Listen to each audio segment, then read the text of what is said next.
Hei, hei! Kad būsi noskatījies šo video, tev būs dziļāka izpratne par to, kas ir mākslīgais intelekts, jeb tas divu vārdu savienojums, par kuru šobrīd runā ik viens visā plašajā pasaulē. Tāpat mēs pieskarsimies tādiem jēdzieniem kā lielie valodu modeļi. Mēs skatīsimies, kas ir promptēšana. Būs arī daudz dažādu šie te prompta jeb uzvedņu piemēri. Varēsi tos visus arī notestēt pats. Visas šīs te uzvednes, kuras mēs izskatām šajā video, ir pieejamas zem video pirmajā komentārā. Tā kā droši kopē, līmē sevis izvēlētajā mākslīgā intelekta risinājumā un skaties, kas tev no šī te sanāk. Veidojot šo video, es noteikti centos domāt par to, ka mans klausītājs šajā brīdī būs cilvēks, kurš ar mākslīgo intelektu šobrīd vēl ir uz jūs, kurš ir dzirdējis, ka tas ir jaudīgs, ka tas var palīdzēt, ka tas var atvieglot ikdienu, bet šobrīd vēl taustās un mēģina saprast, kā spērt šos te pirmos soļus. Tā kā būs daudz piemēri, būs gana intensīvi, bet atceries, šis ir video, jebkurā brīdī var iepauzēt un atgriezties pie tā, tajā brīdī, kad atkal ir laiks un enerģija virzīties tālāk. Tā kā jau minēts, idejiski video mērķis ir iedrošināt tieši tevi, manu klausītāju, uzzināt, testēt un arī sākt lietot mākslīgā intelekta risinājumus ikdienā. Šeit šajā bildē, kas ir paņemta no World Economic Forum, var redzēt, ka tā viena no prasmēm, kas ir jo īpaši pieprasīta gan pagājušajā gadā, gan arī visus nākamos gadus, būs šī te digitālā prasme, jeb spējas un varēšana izmantot mākslīgā intelekta risinājumus arī ikdienā. Un te runa nav tikai par to, ka mēs ieejam čatiņā, mēs uzdodam kādus tur jautājumus, bet tādas pamatīgākas jau zināšanas, kā veidot nākotnē arī tos savus mikro risinājumus, kas var atvieglot tavu privāto ikdienu un kas, protams, var arī palīdzēt tev darba gaitās. Te runājot arī par šo te World Economic Forum, viņi pat ir definējuši, ka šīs te jaunās ekonomikas prasmes, ar to saprotot, ka mēs šobrīd esam tajā milzīgajā digitālajā uzrāvienā, tas ir spējas, kas ļauj gan cilvēkiem, gan uzņēmumiem un ekonomikām pielāgoties, tā kā radot šīs te inovācijas tehnoloģisko un industriāli ekonomisko pārmaiņu apstākļos. Tā kā tas ir, par ko ir šis te viss.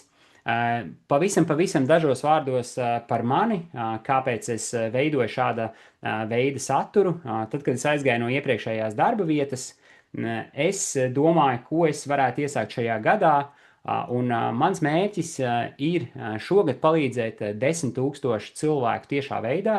Es saprotu, ka tie no jums, kas varbūt tās darbojās lielās organizācijās, jūs jebkurā gadījumā jau palīdzat daudziem simtiem un tūkstošiem cilvēku, bet mans mērķis bija palīdzēt tiešā veidā.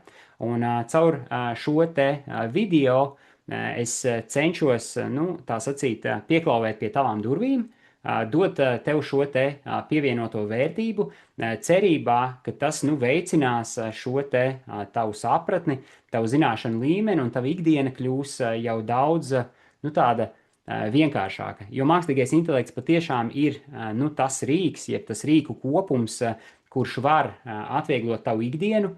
Protams, tas uzliek vēl šos te daudzos papildu, nezinu, vai varbūt pienākumus vai mazliet tādu tā kā stresa situāciju, sajūtu, ka mums ir viss jāpaspēj, ka tā dzīve ir palikusi daudz straujāka, un daļai tas noteikti tā arī ir.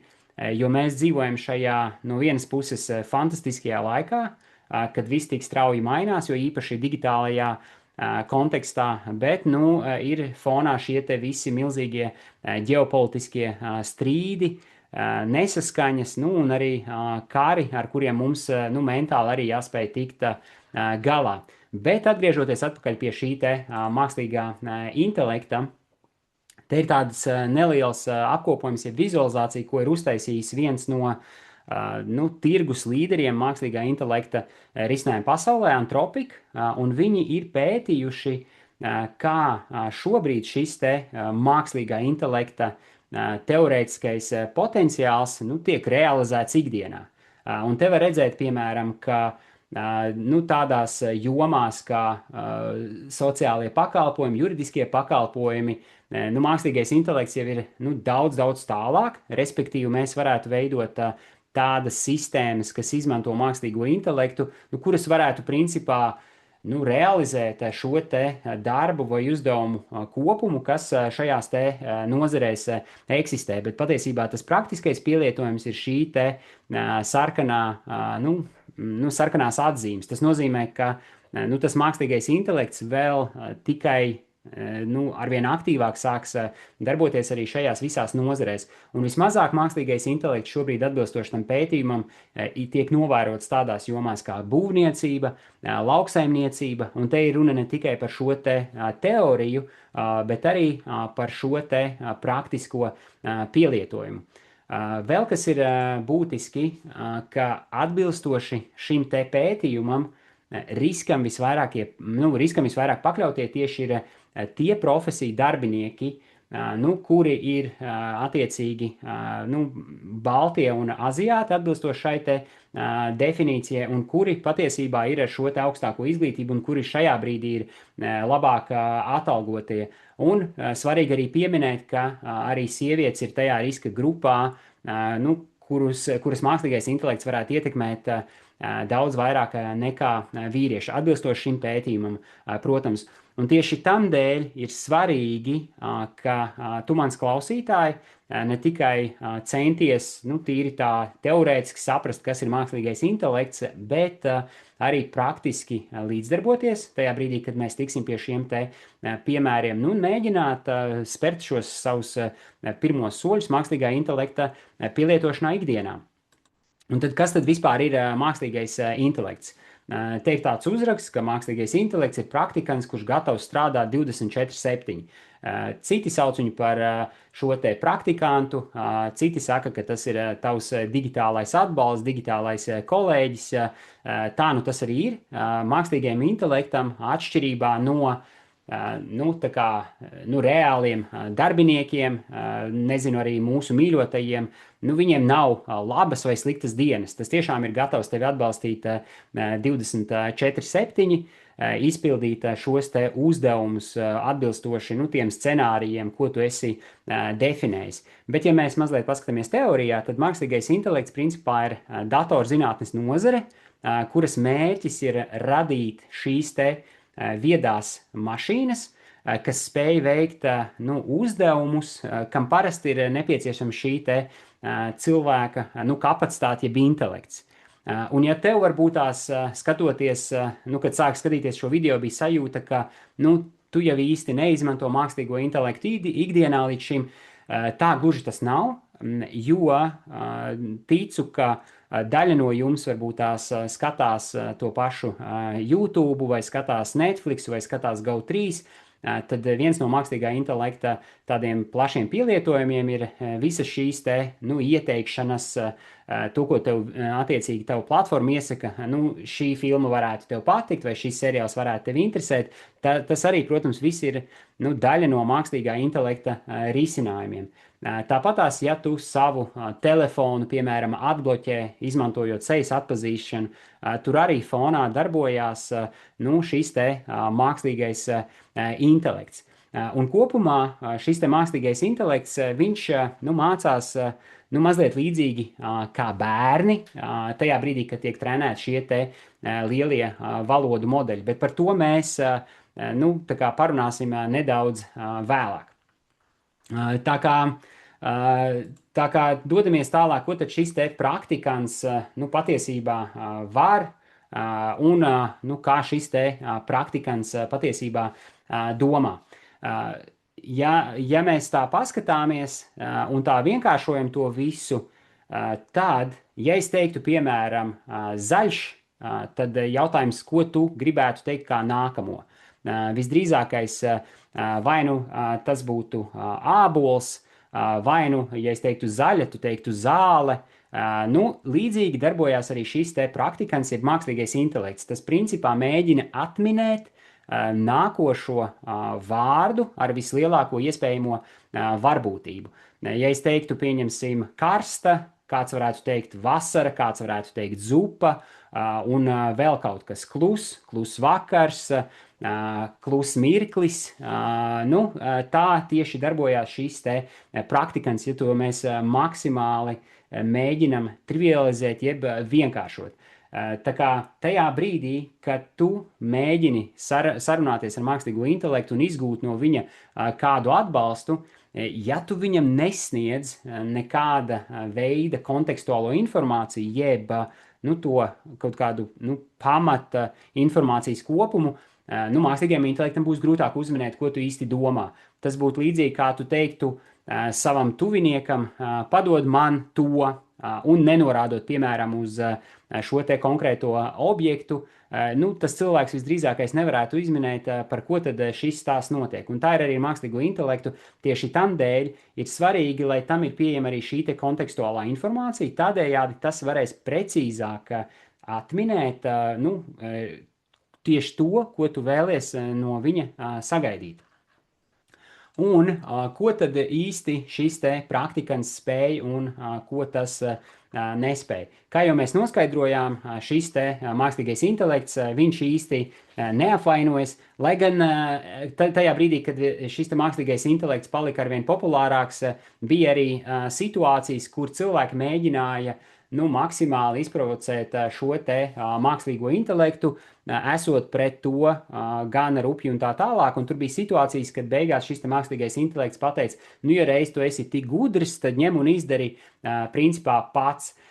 Bet konceptuāli, protams, mākslīgā intelekta ideja ir palīdzēt mums tā, kā tas prot. Tam, protams, fonā ir daudz un dažādi riski, par kuriem mēs varam parunāt arī vēlāk.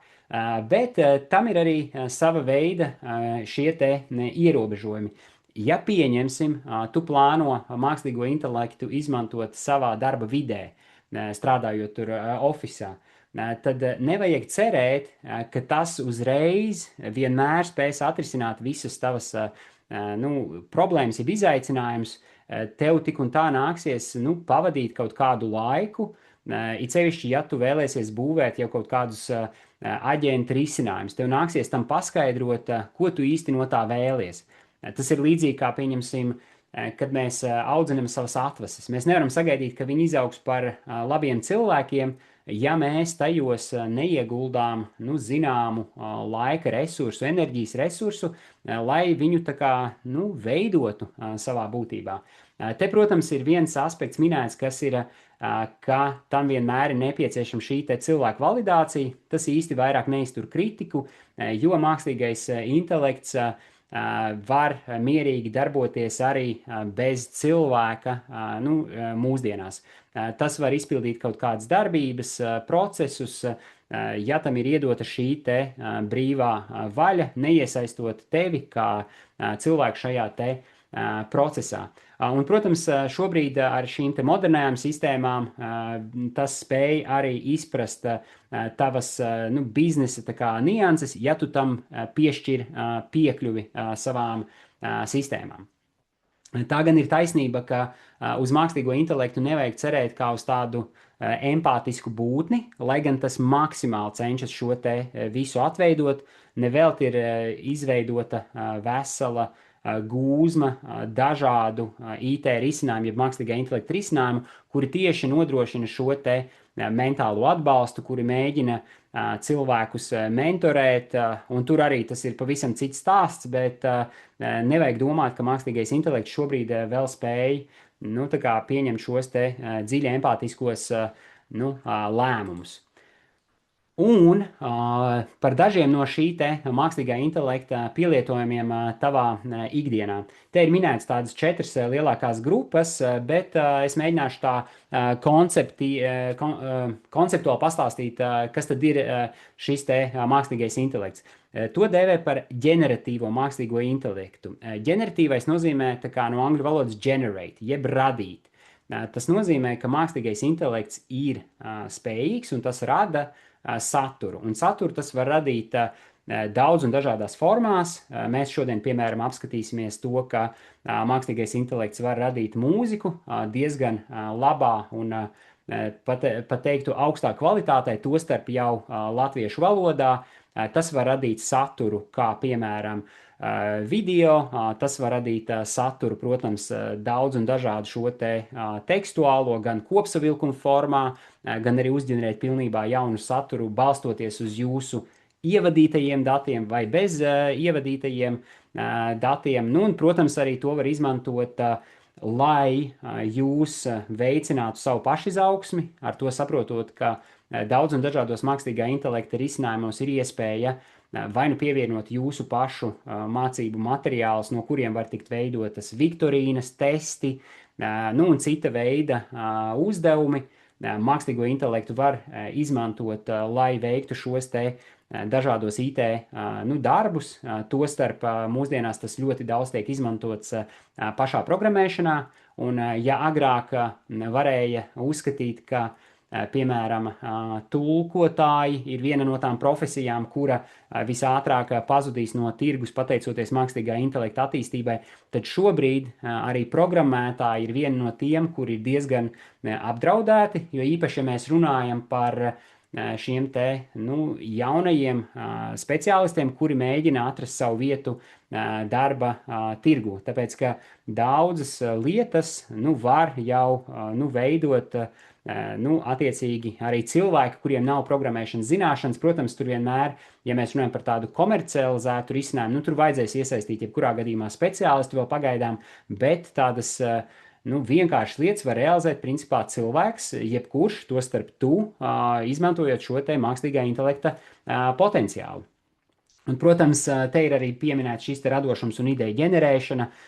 Iedomājies situāciju, tu vēlies gatavot savu dzimšanas dienas ballīti, tu vēlies doties ceļojumā, mākslīgais intelekts varbūt tās tev lielisks atbalsts, lai ieteiktu, kuras vietas ir vērts apmeklēt, attiecīgi, kā tieši tu varētu realizēt šo te pasākumu, kas jāņem vērā galu galā organizējot šāda veida pasākumus un gatavot dzimšanas dienas ielūgumus un ko tik vēl ne. Tā kā to iespēju tiešām bezgala daudz. Šodien daļēji mēs tām arī pieskarsimies, bet jāskatās, kas notiks tālāk šajos te slaidos. Un mēs mazliet jau parunājām par to, kas ir mākslīgais intelekts. To var iedomāties tādu kā lielu lietussargu, jeb kas tā kā ietver daudzus šos te elementus. Un viens no tiem ir šīs te LLMs, jeb lielie valodu modeļi. Un ja mēs atkal mēģinam šo te visu trivializēt, tad iedomājies, ka tev mājās ir šī te biblioteka, kur tev stāv kaut kāda veida grāmatas, un tad mēģini to visu pareizināt simtiem un tūkstošiem reižu, un attiecīgi šie te lielie valodu modeļi ir principā nolasījuši šo te interneta saturu, un velti šobrīd vēl norit gana daudz dažādu tiesas prāvu, kur iznākums varētu ietekmēt šo te arī mākslīgā intelekta uzņēmumu nākotni savā būtībā, jo ir daļa saturu, ko tie ir izguvuši, varētu teikt, pretēji likuma normām, pretēji šīm te atļaujām, un ir cilvēki, kas ir iesūdzējuši tiesā šos te lielos uzņēmumus, ka tā īsti nedrīkst darīt, jo tas ir viņu autortiesību pārkāpums. Bet atkal trivializējot, tie ir ļoti, ļoti daudz dažādi informācijas avoti, kas ir samesti vienā lielā čupā, un tad caur dažādiem algoritmiem šī te informācija tiek tā kā sagrupēta, saranžēta un tiek veidotas šīs te dažāda veida grupējumi, kas palīdz jums tikt pie šī te vajadzīgā rezultāta. Un ja mums liekas, ka šos te lielos valodu modeļus ražo tikai un vienīgi Amerikā, tad gluži tā īsti nav, jo mums tepat Eiropā arī ir vairāki spilgti piemēri. Viens tepat no Latvijas, tā ir Tilde. Tilde arī ir uztaisījis šo te savu lielo valodu modeli. Ja es pareizi atceros, tad tur ir 30 miljardu šo te dažādo parametru. Un savukārt Mistrāls, tas ir franču uzņēmums, kurš arī ražo jaudīgus mākslīgā intelekta risinājumus. Un kā tad īsti tas LLM nu, darbojās vai kam tas ir noderīgs? Tas principā ir šis te galvenais dzinējspēks, jeb smadzenes visiem tiem nu, pamata mākslīgā intelekta risinājumiem, kurus mēs šodien ar jums arī apskatīsim. Un tos attiecīgi var izmantot, lai mēs varētu šo te radīt saturu, lai mēs varētu sazināties ar mākslīgā intelekta risinājumiem multimodālā režīmā, ar to saprotot, ka mēs varam vaicāt šim te chatbotam, pieņemsim, caur bildi, kuru mēs pat varam palūgt uzreiz automātiski iztulkot. Mēs varam chatam vaicāt caur skaņu, mēs varam runāt ar to, tas mums arī atbildēs. Tā kā šī te multimodalitāte arī ir iespējama pateicoties lielajiem valodu modeļiem. Un virzoties tālāk, noteikti ir jāsaprot, kā tad īsti darbojās šie te modernie sarunboti un ko tie patiesībā spēj. Lai palīdzētu jums iztēloties, kāda ir šī te milzīgā attiecīgi jauda, tad OpenAI, jeb ChatGPT, gan jau esat dzirdējuši šo te jēdzienu, tas ir spējīgs izlasīt 1 sekundes laikā 92 reizes Harija Potera 7 šo te grāmatu sējumu. Tātad 1 sekunde, 92 reizes 7 grāmatas tiek izlasīts. Es neatceros, cik tur tieši bija to vārdu, bet man liekas, tuvop 1 miljonu vārdu bija šajos te 7 Harry Pottera sējumos. Katrā ziņā tā jauda ir iespaidīga.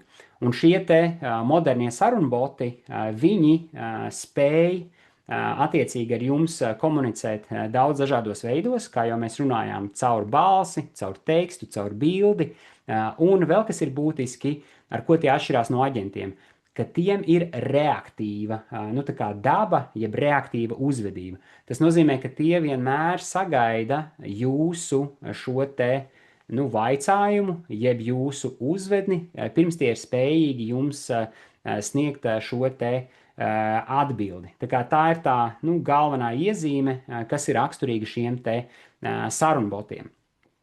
Un tagad šī informācija noteikti varētu būt jums noderīga, lai saprastu, kā efektīvāk jūs varētu izmantot šos te sarunbotus ikdienā.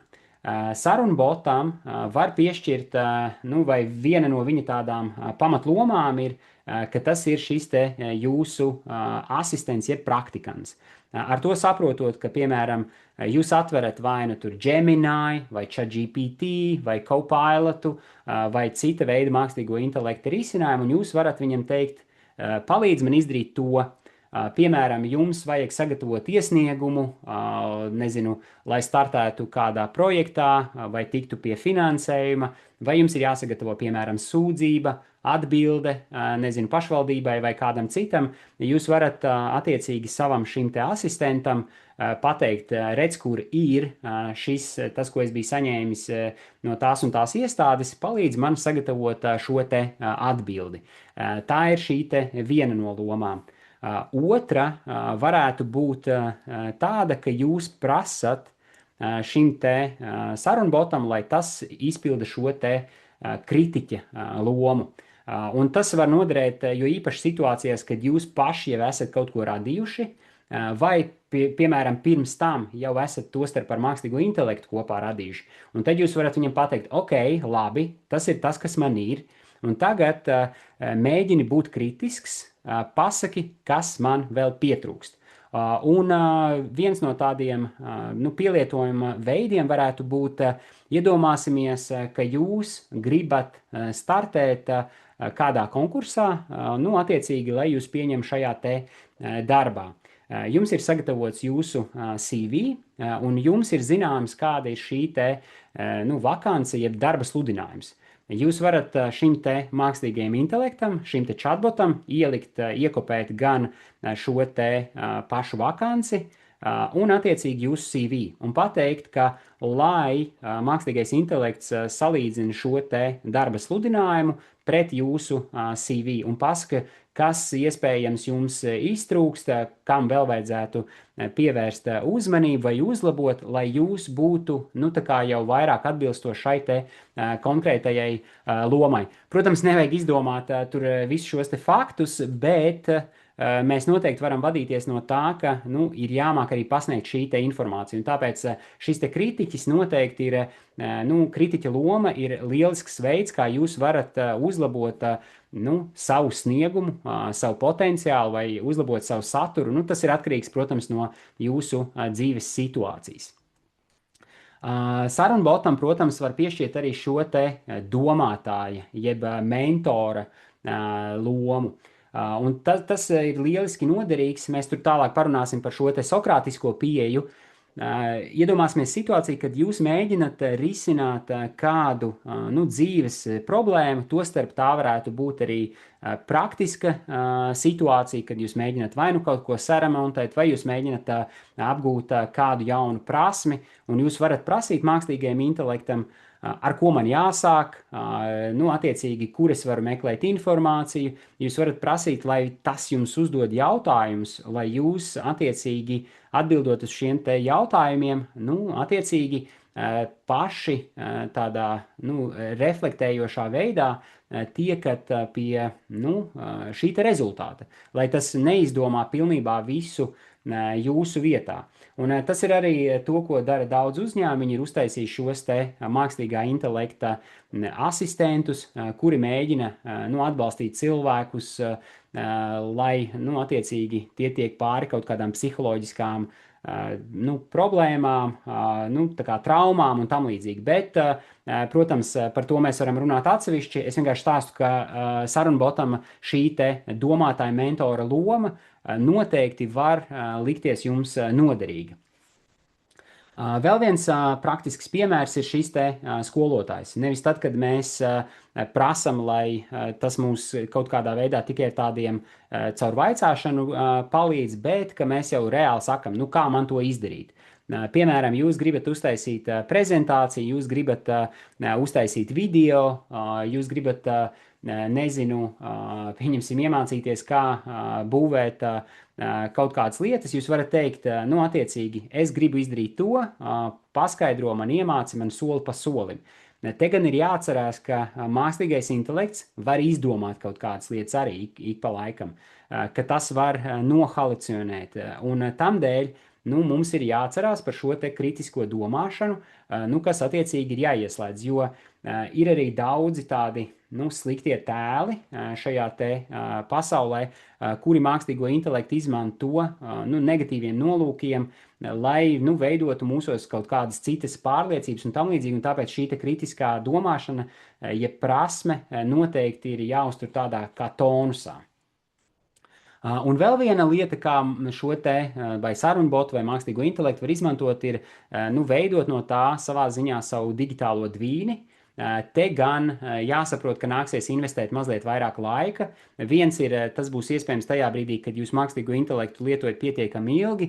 Otrs, kad jūs viņu nu, tā kā speciāli pat uztrenējat, stāstat viņam vairāk par savu darbu ikdienu vai vienkārši ikdienu kā tādu, un tas jau ir spējīgs nu, sniegt nu, kaut kādā mērā atbildes tieši tāpat, kā jūs domājat. Es lasīju interesantu šo te rakstu, ka viens no lielākajiem tehnoloģiju milžiem, kas arī darbojās šajā te mākslīgā intelekta pasaulē, ka viņi trenē šo te nu, tādu lielu kopējo MI risinājumu, kurš spēs atbildēt kā šīs te organizācijas vadītājs, lai tas spētu ietaupīt laiku un nu, kaut kādi, nu, patiesībā nevis kaut kādi, bet ļoti daudz jautājumu, pirms tie nonāk pie vadītāju uz galda, jau tiek nu, izfiltrēti caur šo te nu, vadītāja domāšanas prizmu.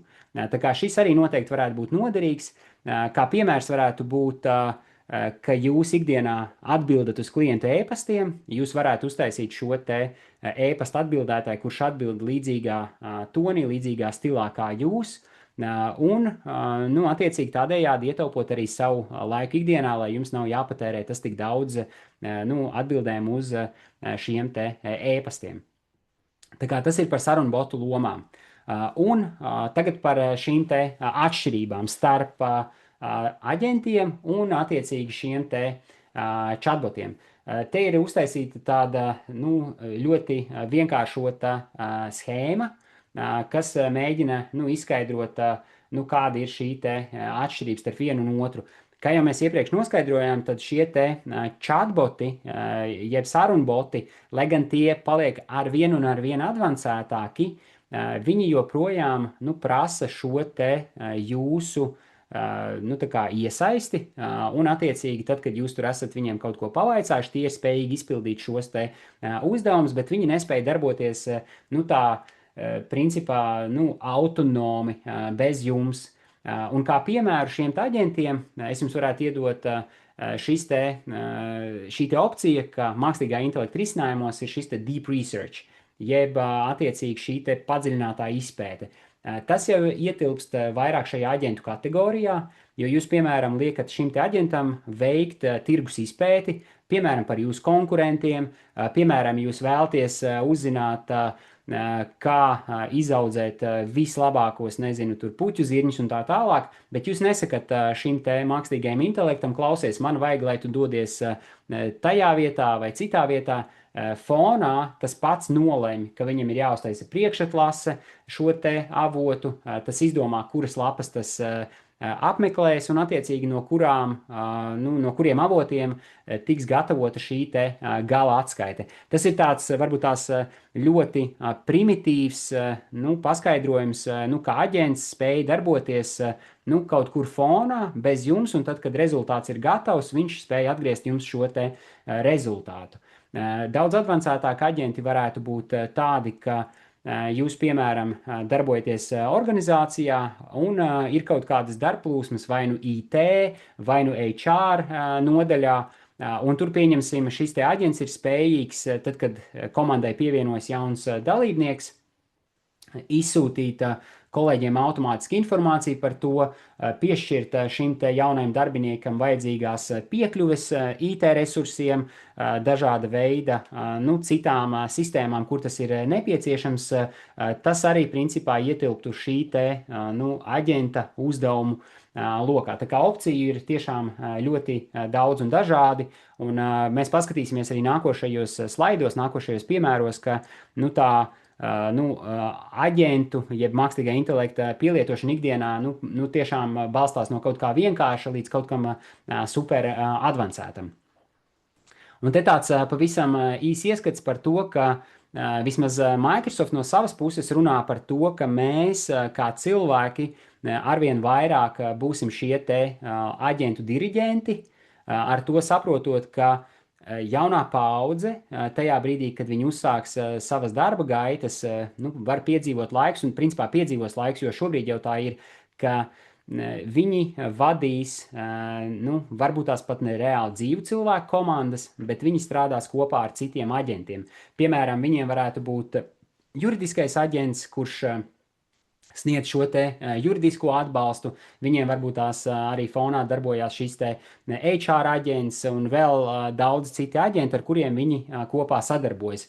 Un kā spilgts piemērs ir viena no lielajām auditoru kompānijām pasaulē, kas ir McKinsey. Viņiem jau šobrīd, kā viņi tā kā arī publiski ir paziņojuši, viņiem ir 60,000 darbinieku, un no šiem te 60,000 darbinieku 25,000 ir mākslīgā intelekta aģenti. Tā kā, tā ir tā informācija vai tā ir tā vide, kurā mēs jau šobrīd patiesībā darbojamies.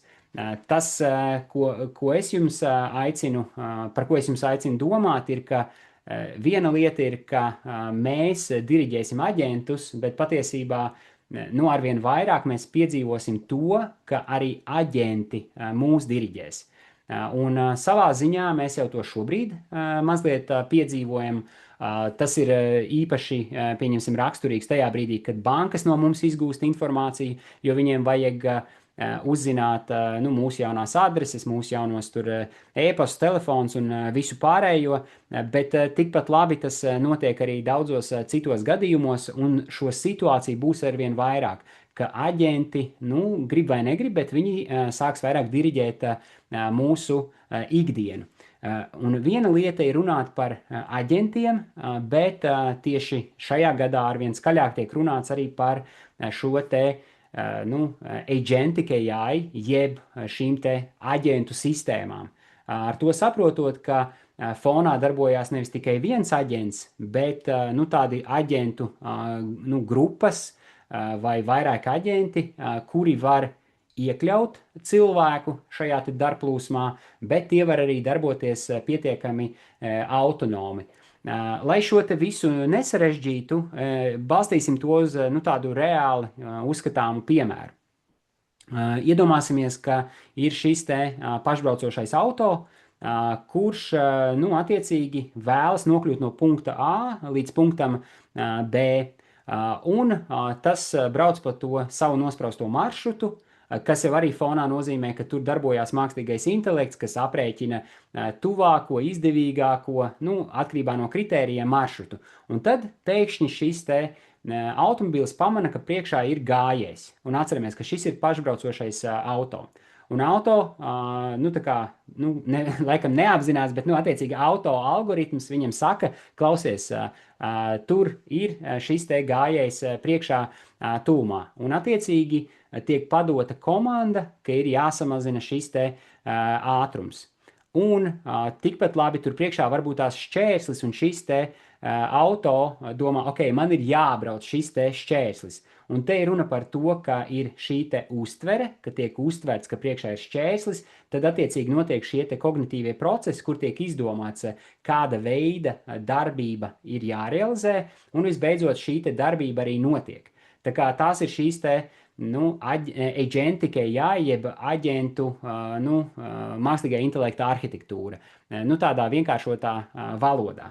Bet tagad es jūs aicinu paskatīties uz reāliem mākslīgā intelekta piemēriem ikdienā. Dažus mēs jau apskatījām iepriekš, tas ir tostarp tās visas rekomendācijas, ko jūs redzat, tas ir ikdienā, kad jūs attiecīgi skatāties šos te dažādos pārraides un tam līdzīgi. Un te arī būs citi piemēri. Un man gribas uz to paskatīties mazliet no tāda specifiskas nišas, jeb specifiskas perspektīvas, un tā būtu šī te Maslova piramīda. Es ticu, ka visi no jums ir redzējuši Maslova piramīdu, kurā ir šīs te 5 vajadzības, bet tā pilnā Maslova piramīda sastāv no 8 dažādām vajadzībām, sākot ar šo te fizioloģisko bāzīti, un tad tā pakāpeniski aiziet līdz šīm te transcendentālajām vajadzībām. Un tas viss sadalās divās tādās grupās. Vienas no tām ir šīs te izaugsmes vajadzības, tas ir attiecīgi sākot ar izziņu, un tās otras ir šīs te vajadzības, kuru trūkums organismā mums izraisītu milzīgu diskomfortu vai būtu traucēklis šai te izdzīvošanai. Un paskatīsimies, kā mākslīgais intelekts tiek, kā viņš ir iespiedies katrā no šo te vajadzību grupām. To piemēru, protams, ir daudz un dažādu. Es šeit pastāstīšu tikai par kaut kādiem dažiem no tiem, jo citādi mums būtu jāsēž šeit vēl stundām, lai diskutētu tikai par to, kā mākslīgais intelekts parādās katrā no šo te vajadzību grupām. Sāksim ar pirmo. Tās ir šīs te vajadzības, kas ir par altruismu, kas ir attiecīgi par citu celšanu spārnos un palīdzēšanu. Tas ir par kaut ko augstāku. Un tas viens piemērs varētu būt, ka ir tāds projekts Astra, kurš mēģina radīt šo te universālo mākslīgā intelekta asistentu. Ar to saprotot, ka arī Latvijā mums ir daļa sabiedrības, kuriem ir šie te redzes traucējumi, un atbilstoši šai te statistikai to ir vairāk nekā 12,000 cilvēku. Un idejas, kā tas darbojas, ka mēs paņemam šo te savu viedierīci, kas ir telefons, piemēram, un mēs varam caur šo te live, jeb tiešsaistes režīmu, vērot, kas tad apkārt notiek, un šis te mākslīgais intelekts ir spējīgs mums priekšā pateikt, ko mēs tur redzam, cik tur ir tā situācija bīstama, nu, vai mēs varam tur pārvietoties galu galā. Tā kā tas ir par to, ka mākslīgais intelekts tiešām nu, palīdz risināt arī tādus, nu, savā ziņā, nu, tādus ļoti sāpīgus nu, jautājumus cilvēkiem, kuriem ir šie te redzes traucējumi. Vēl viens piemērs, kuru mākslīgais intelekts tiek izmantots, lai, nu, attiecīgi mēs risinātu kaut kādus, nu, globālākus jautājumus, ir šis te, nu, mākslīgā intelekta pielietojums kodolsintēzes procesos. Ar to saprotot, ka mēs mēģinam, nu, atrisināt šo te enerģijas jautājumu. Un tur jau īpaši aktīvi darbojās tieši Ķīna, cik esmu lasījis. Un tie citi piemēri, protams, ir daudz un dažādi, kas ir tieši šajā medicīnas jomā, ka mākslīgais intelekts var tikt izmantots un tiek izmantots dažāda veida vēža diagnostikās. Šeit, piemēram, ir saite uz šo te New York Times rakstu, kur cilvēks aizgājis pie ārsta citā jautājumā, bet ņemot vērā, ka fonā ir darbojies šis te mākslīgais intelekts, nu, cilvēks tika uzaicināts, ja pacients uzaicināts uz papildus interviju, kur, nu, attiecīgi viņam tika atklāts šīs te vēzis. Un tādējādi tika novērsta, nu, šī te, nu, cilvēka, nu, bojāja, jo to vēzi varēja izārstēt daudz ātrāk. Nākamā grupa bija par to, ka, nu, kā mākslīgais intelekts mums palīdz pašīstenoties. Šeit var redzēt tādu garu uzvedni, to tad es arī iekopēšu šajā, nu, komentāru laukā, jūs droši varat izmantot. Šis gan derēs vairāk jau tajā brīdī, kad jūs vai nu jau esat aktīvi lietojuši šo te mākslīgo intelektu, vai tad, ja pieņemsim, jums ir kaut kādi savu dienas grāmatu pieraksti, nu, kur jūs esat savā ziņā reflektējuši par un ap to savu būtību, un tas ir tāds interesants veids, kā jūs varat mēģināt, nu, vēl vairāk sevi pašatklāt. Bet kā tāds foršs piemērs ir tas, ka, nu, tā kā mākslīgais intelekts mums dod iespēju, nu, tā kā pašaktualizēties pat tad, ja nosacīti mums ir šīs te prasmi trūkums. Un kā piemērs šeit ir šī te dziesma, kas ir sacerēta, es saiti arī iemetīšu tur tālāk video. Tas bija sacerēts par godu vienam pasākumam, kur man bija jāstāst arī par šo te, nu, mākslīgā intelekta ievadu, nu, attiecīgi, lai cilvēki būtu arī, nu, vairāk atvērti mācīties, apgūt un izmantot ikdienā. Tā kā prasmi trūkums, nu, vairs nav problēma, bet vēl kas ir būtiski, ka pateicoties mākslīgajam intelektam, mēs varam nodrošināt arī šo te, nu, personalizēto mācīšanos. Ir daudz un dažādi rīki, kur mēs varam, nu, attiecīgi veidot šīs te savas mācību programmas, balstoties uz tiem dažādiem informācijas avotiem, kas mums ir, un tādējādi mēs varam, nu, vēl ātrāk un vēl labāk sevi piepildīt. Mēs pēc tam apskatīsim dažus no šiem te piemēriem. Vēl viena uzvedne pie šīs te pašīstenošanās ir tas, ko mēs jau minējām kaut kad video sākumā, ir šī te sokrātiskās, nu, metodes pieeja, kad mēs mēģinām un varam izmantot arī mākslīgo intelektu, lai, nu, tā kā pašatklātos vēl vairāk. Mēs varam definēt, piemēram, to, ka, nu, ar šo te pašu metodu mēs varam pateikt, ka man ir, pieņemsim, problēma vai izaicinājums būt drošākam, kad es uzstājos, vai būt drošākam, kad es esmu, nu, lielākās grupās, un tad attiecīgi caur šo te sokrātisko pieeju mēs varam mēģināt saprast, kādi ir šie te, nu, galvenie cēloņi, kāpēc mēs tieši šādā vai citādā veidā uzvedamies, un tas palīdz stiprināt šo te mūsu kognitīvo spēju, jo šobrīd jau ir iznākuši vairāk pētījumi, kas apliecina to, ka tie cilvēki, kuri ikdienā mākslīgo intelektu izmanto, nu, visām lietām, jo īpaši tas sāpīgi atsaucās uz mūsu jauno paudzi, kuri, nu, nereti ir pieraduši arī skolā savā veidā, bet, nu, arī tiešā veidā krāpties. Kad vien ir iespēja, tad viņi mēģina ielikt šos te, uzdevumus mākslīgajā intelektā. Mākslīgais intelekts palīdz sagatavot šos te risinājumus, un tad tajā dienā, kad notiek šie te kontrola darbi, kur jau nav iespēja izmantot mākslīgo intelektu, tai sabiedrības jeb jaunatnes daļai, kuri ikdienā izmanto šo mākslīgo intelektu, ir grūtības ar tiem uzdevumiem tikt galā, bet tas ir kopumā arī par pieaugušajiem runājot. Ja mēs visu šo te savu kognitīvo slodzi uzticam mākslīgajam intelektam, tad mūsu smadzenes, viņas pamazām sāk atrofēties, un tāpēc vajag atcerēties, ka mākslīgais intelekts ir nenormāli foršs, bet mums vajag arī atrast veidus, kā mēs tomēr turpinam aktīvi pielietot savas mentālās spējas, lai mēs nepaliekam savā būtībā dumjāki ar laiku. Pietiks filozofēt, dosimies tālāk pie šīs te nākošās vajadzības un kā mākslīgais intelekts spēj to realizēt. Estētiskās vajadzības. Es ticu, ka vairums no jums jau ir redzējuši daudz un dažādas bildītes, video, čupu čupām. Šobrīd pēc statistikas kaut kādas nesenas, ka principā tur tajos YouTube kanālos un visādos TikTokos līdz pat 40% satura jau ir mākslīgā intelekta ģenerēts saturs. Tā kā, ja runājam par estētiskajām vajadzībām, tad tur mākslīgais intelekts izpaužās pamatīgi. Bet ar ko mums vēl ir jārēķinās, ka šobrīd arī ienāk dažāda veida māksla, kas ir arī tāda māksla kā mājās, kura var sekot līdzi jūsu noskaņojumam. Tā var attiecīgi mainīt savu tonalitāti, un tā ir kaut kāda tāda, kas nekad nenoveco. Jūs principā varat arī izvietot mājās tās pašas gleznas, jūs varat veidot teritorijas plānojumus, izmantojot mākslīgo intelektu, jūs varat interjeru dizainu veidot, izmantojot mākslīgo intelektu.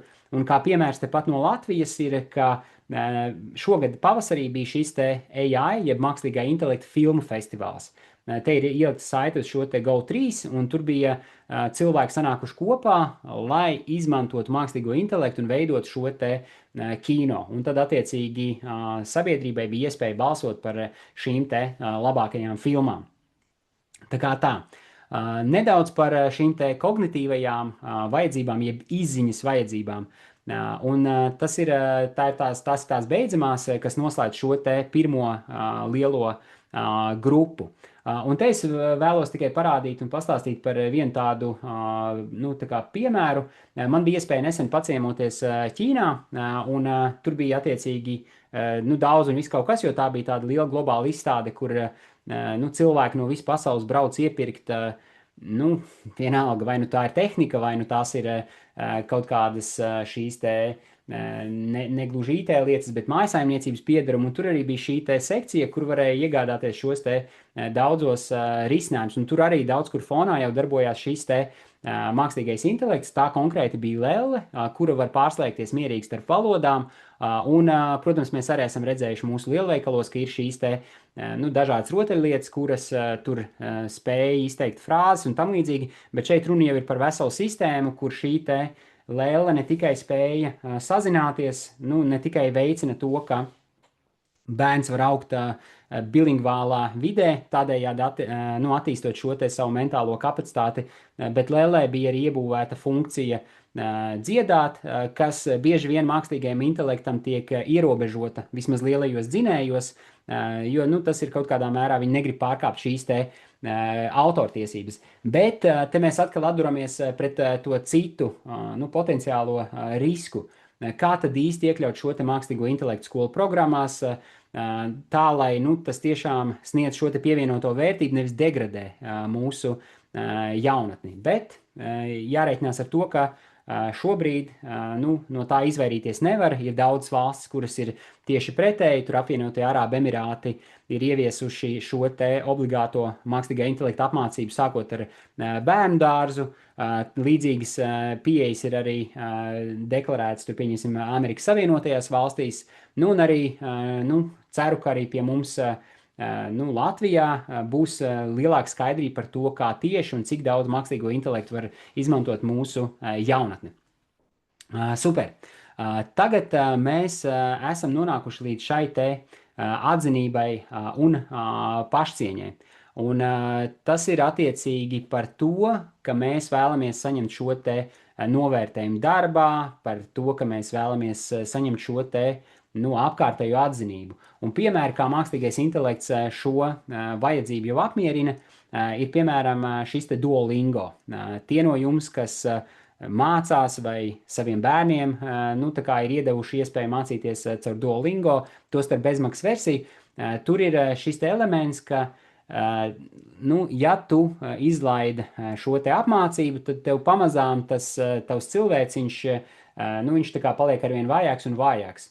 Un viņi izmanto šo te gamification elementu, lai veicinātu šo te savā ziņā atkarību, arī to starp jaunākajai paudzei. Jo es zinu, ka man mājās pašam aug divi dēli, un tad viņiem ir arī tā, ka viņi negrib nekādā mērā izlaist šo te vienu dienu bez Duolingo, jo viņi tā kā grib turpināt virzīties tālāk un savā ziņā stiprināt to savu Duolingo ikoniņu. Tā kā tas ir arī veids, kā mākslīgais intelekts jau šobrīd daudzās sistēmās, daudzās aplikācijās tiek izmantots, lai kaut kādā mērā mūs pieredinātu pie tehnoloģijām, lai sniegtu mums šo te atzinību, kura nereti mums iztrūkst no citiem apkārtējiem vai no sev tuvākajiem cilvēkiem.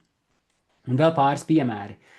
Ir arī tāds seriāls, kurš saucās Black Mirror, un tas ir seriāls par tādu, mazliet tā kā nākotnē, kur mēs dzīvojam tajā pasaulē, kur mēs visu vērtējam pilnībā tā kā zvaigznītēs, un mēs vērtējam katru šo te interakciju ar mums, tā kā blakus esošajiem cilvēkiem, ar šīm te zvaigznītēm. Un tas vienkārši liek aizdomāties par to, ka tā sabiedrība, jeb tā vide, kur mēs dzīvojam, viņi tāda, paliek mazliet tāda utopiskāka, bet, tas ir tā, kā ir. Mēs iekāpjam Uberā, mēs izmantojam Boltu, arī tur mums viss ir jānovērtē, mēs aizejam uz apmācībām, tur arī mūs aicina visu novērtēt, un tā mēs viens otram sniedzam šīs te zvaigznītes. Un tas ir, tā kā, viens puses jau nav slikti, kad mēs nodrošinam šo te atgriezisko saiti, bet, ja šobrīd varbūt tās, tad, kad mēs izmantojam mākslīgo intelektu, tad mēs tam dodam šīs te zvaigznītes vērtējumu, vai šī atbilde bija atbilstoša vai nē, tad mums jārēķinās, ka nākotnē šis te mākslīgais intelekts būs tas, kurš arvien vairāk un vairāk nodrošinās mums šo te atgrieznisko saiti. Tā tas ir, un redzēsim, ko tas nozīmēs mums ikdienā. Šī ir tāda ļoti interesanta tā kā situācija vai tāda milzīga pamatvajadzība, kas mums visiem ir šī te vajadzība pēc mīlestības un piederības. Un arī šeit mākslīgais intelekts tā kā tiek uz pilnu jaudu tā kā ieintegrēts, un te es vēlētos parunāt par divām lietām. Viens ir par šo te mākslīgo intelektu tieši senioru grupā, kur var redzēt arī daudz labus piemērus, bet ir arī daudz slikti piemēri. Piemēram, mākslīgais intelekts tiek izmantots, lai izkrāptu naudas līdzekļus diezgan ticamā veidā. Ne tikai vecākiem, vecā gadagājuma cilvēkiem, bet, principā vispār masveidā. Bet otra lieta ir, ka ir arī šie te sociālai uzņēmēji, kuri izmanto mākslīgo intelektu, lai kacinātu, lai novilcinātu laiku, lai patērētu laika resursus tiem, kuri mēģina izkrāpt no šīs te senioru grupas šos te līdzekļus. Te ir The Guardian raksts, kurā var redzēt, ka šis te mākslīgā intelekta risinājums mēģina maksimāli novilcināt laiku šiem te krāpniekiem. Un tā nauda, kas mūsdienās tiek izkrāpta ar mākslīgā intelekta risinājumiem, tikai tam dēļ, ka caur šo te vēlmi būt piederīgam, bieži vien spēlējoties ar cilvēku jūtām, ir milzīgas summas. Tur ir tiešām miljoniem un miljoniem, tostarp arī Latvijā tās summas ir iespaidīgas. Sanāca pagājušajā gadā vadīt tā kā senioru grupai šo te digitālās pratības kursus, Un kopumā tie bija miljardi, kas tiek izkrāpti, bet Latvijā bija, man liekas, ap 30 miljoniem, kas tiek izkrāpti no cilvēkiem. Un, protams, tas nav tikai caur šo te mīlestības un piederības sajūtu, bet bieži vien tur ir atsaukšanās uz to, ka jums ir cietis tur, nu, nezinu, dēls, meita, nu, vai cita veida radinieki. Un otra grupa, vai otrs piemērs, ko es vēlos šeit pieminēt, ir, ka pastāv diezgan liela varbūtība, ka nākotnē mākslīgā intelekta, nu, tā kā šie te roboti, kuri paliek arvien tādi cilvēcīgāki. Šeit jūs varat redzēt, piemēram, kā piemēru šo te robotu Ārija, kurš maksā šeit ap šiem 175 000, bet šobrīd jau Kickstarterī, ja platformā, kur var nu, mēģināt ievākt līdzekļus ideju un produktu attīstībai, nu, līdzīgs robots, kuram ir pat 3 ādas slāņi, nu, viņš maksā ap 8 000 eiro. Un stāsts ir par to, ka mēs kā sabiedrība pēc būtības paliekam arvien vientulīgāka. Tajā pašā Norvēģijā ap 40 līdz 45% šo te mājasaimniecību ir nu, tā kā viena cilvēka mājasaimniecības, un līdzīga statistika ir Somijā, līdzīga statistika ir Zviedrijā, Vācijā. Un, nu, tas nozīmē, ka mēs kā, kā cilvēki, kā sabiedrība, mēs tā kā paliekam arvien vientuļāki. Un šie te humanoīdie roboti, tā kā es ticu, ka tā arī visdrīzākais būs, ka viņi ienāks arvien vairāk mūsu mājasaimniecībās. Ja tas liekas utopiski, tad atceramies, ka mums mājās jau šobrīd ir kaudzēm daudz dažādu robotizēto un mākslīgā intelekta risinājumu, sākot ar mūsu putekļu sūcējiem, beidzot ar to, ka mums ir gāzes katli, kur fonā arī darbojās varbūt primitīvs, bet tomēr mākslīgais intelekts. Mums ir visas šīs te skandas, kuras spēj klausīties, ko mēs runājam, un tad mēs brīnāmies, ka mēs redzam reklāmas, kādas mēs redzam, jo mēs esam devuši šīs te visas piekrišanas, un neba jau, tā kā pēc ilga laika, bet mēs piedzīvosim laikus, ka šie te humanoīdie roboti kādam varētu kļūt arī par dzīvesbiedriem. Un es neatceros, kurā valstī, bet bija arī šis te piemērs, kur kundze, jeb drīzāk jauna meitene, viņa bija aprecējusi šo te mākslīgā intelekta risinājumu jau. Tas, protams, ir tāds utopiski, kādam no jums varētu šķist, bet ja tas humanoīdais robots spēj piepildīt šī te cilvēka vajadzību, tādā dziļā līmenī, vismaz cilvēkam tā liekas, tad mums, kā sacīt, nāksies sadzīvot ar to, ka iespējams, ka cilvēki dosies pastaigās nevis tikai ar saviem suņiem, kaķiem, bet kopā ar šiem te robotiem, kuriem, protams, var arī būt cita veida funkcijas, kā piemēram miesas sargs, kā piemēram vienkārši atbalsta persona, līdzīgi kā mums ir šie te suņa atbalstītāji, bet tikpat labi tā var būt arī šī te mīlestības funkcija. Un drošības vajadzības. Ja runājam par drošības vajadzībām, tad te var runāt par daudz pozitīviem un arī negatīviem piemēriem. Pat varēja lasīt šo te Ukrainas stāstu, kur viņi atkaroja teritorijas no Krievijas, pateicoties šiem te robotizētajiem risinājumiem, kur neviens cilvēks netika iesaistīts šajā operācijā. Ja neskaidrs, ka, protams, cilvēki vadīja šos te robotizētos risinājumus. Ja runājam par Izraēlu, Irānu, atkal tur bija daudz šie te visi stāsti. Tas uzbrukums Irānai tika realizēts ar to, ka viņiem bija piekļuve viņu attiecīgi satiksmes pārvaldības sistēmai. Viņi varēja izpētīt, kur un kā šie te augsta līmeņa amatpersonas ikdienā pārvietojās, kā izskatījās vispār šī te valsts tā kā nosacīta no iekšienes. Respektīvi, tur jau tika izveidots milzīgs šis te profils un izpratne, kur tā kā šaut, spridzināt, tā lai tas gūtu visu šo te efektīvāko rezultātu no viņu skatpunkta. Un šis te mākslīgā intelekta pielietojums tieši drošības kontekstā, tur ir milzīgi riski. No vienas puses var teikt, ka jā, mēs kā sabiedrība varbūt tās tapsim drošāki, bet no otras puses, protams, tas var liecināt, ka mēs tiksim vairāk kontrolēti. Labs eksperiments bija Ķīnā, ko veids tur, ja es pareizi atceros, CNN pārstāvji. Viņi piekrita tam, ka žurnālista seja tiek ievietota datubāzē, ka viņš attiecīgi ir šis te meklētais noziedznieks. Es neatceros, cik minūtēs, bet 11 minūšu laikā, pateicoties šīm te kamerām, šiem te video novērošanas risinājumiem, šis te cilvēks tika atrasts un, attiecīgi, noķerts. Bet, pretējs stāsts ir, ka, pat bija stāsts, ka ar 100% varbūtību bija konstatēts, ka viens cilvēks ir iekļuvis, laikam, spēļu zālē un ka viņu meklē, bet tas bija pavisam cits. Tā kā ir šie te stāsti daudz un dažādi. Un vēl tāds kritiskāks skatījums uz to mākslīgā intelekta attīstību ir šajā AI 2027 ziņojumā, kur tiek prognozēts, ka vienā brīdī mākslīgais intelekts var tā kā izlausties savā būtībā un mēģināt tikt galā ar cilvēci. Ar to saprotot, ka iznīcināt cilvēci kopumā. Bet, ja mēs paskatāmies uz šiem te pozitīvajiem piemēriem, tad te pieņemsim ir šis te Geospy risinājums. Tas ir risinājums, kas dod iespēju tikai caur bildēm saprast šo te cilvēku lokāciju vietu.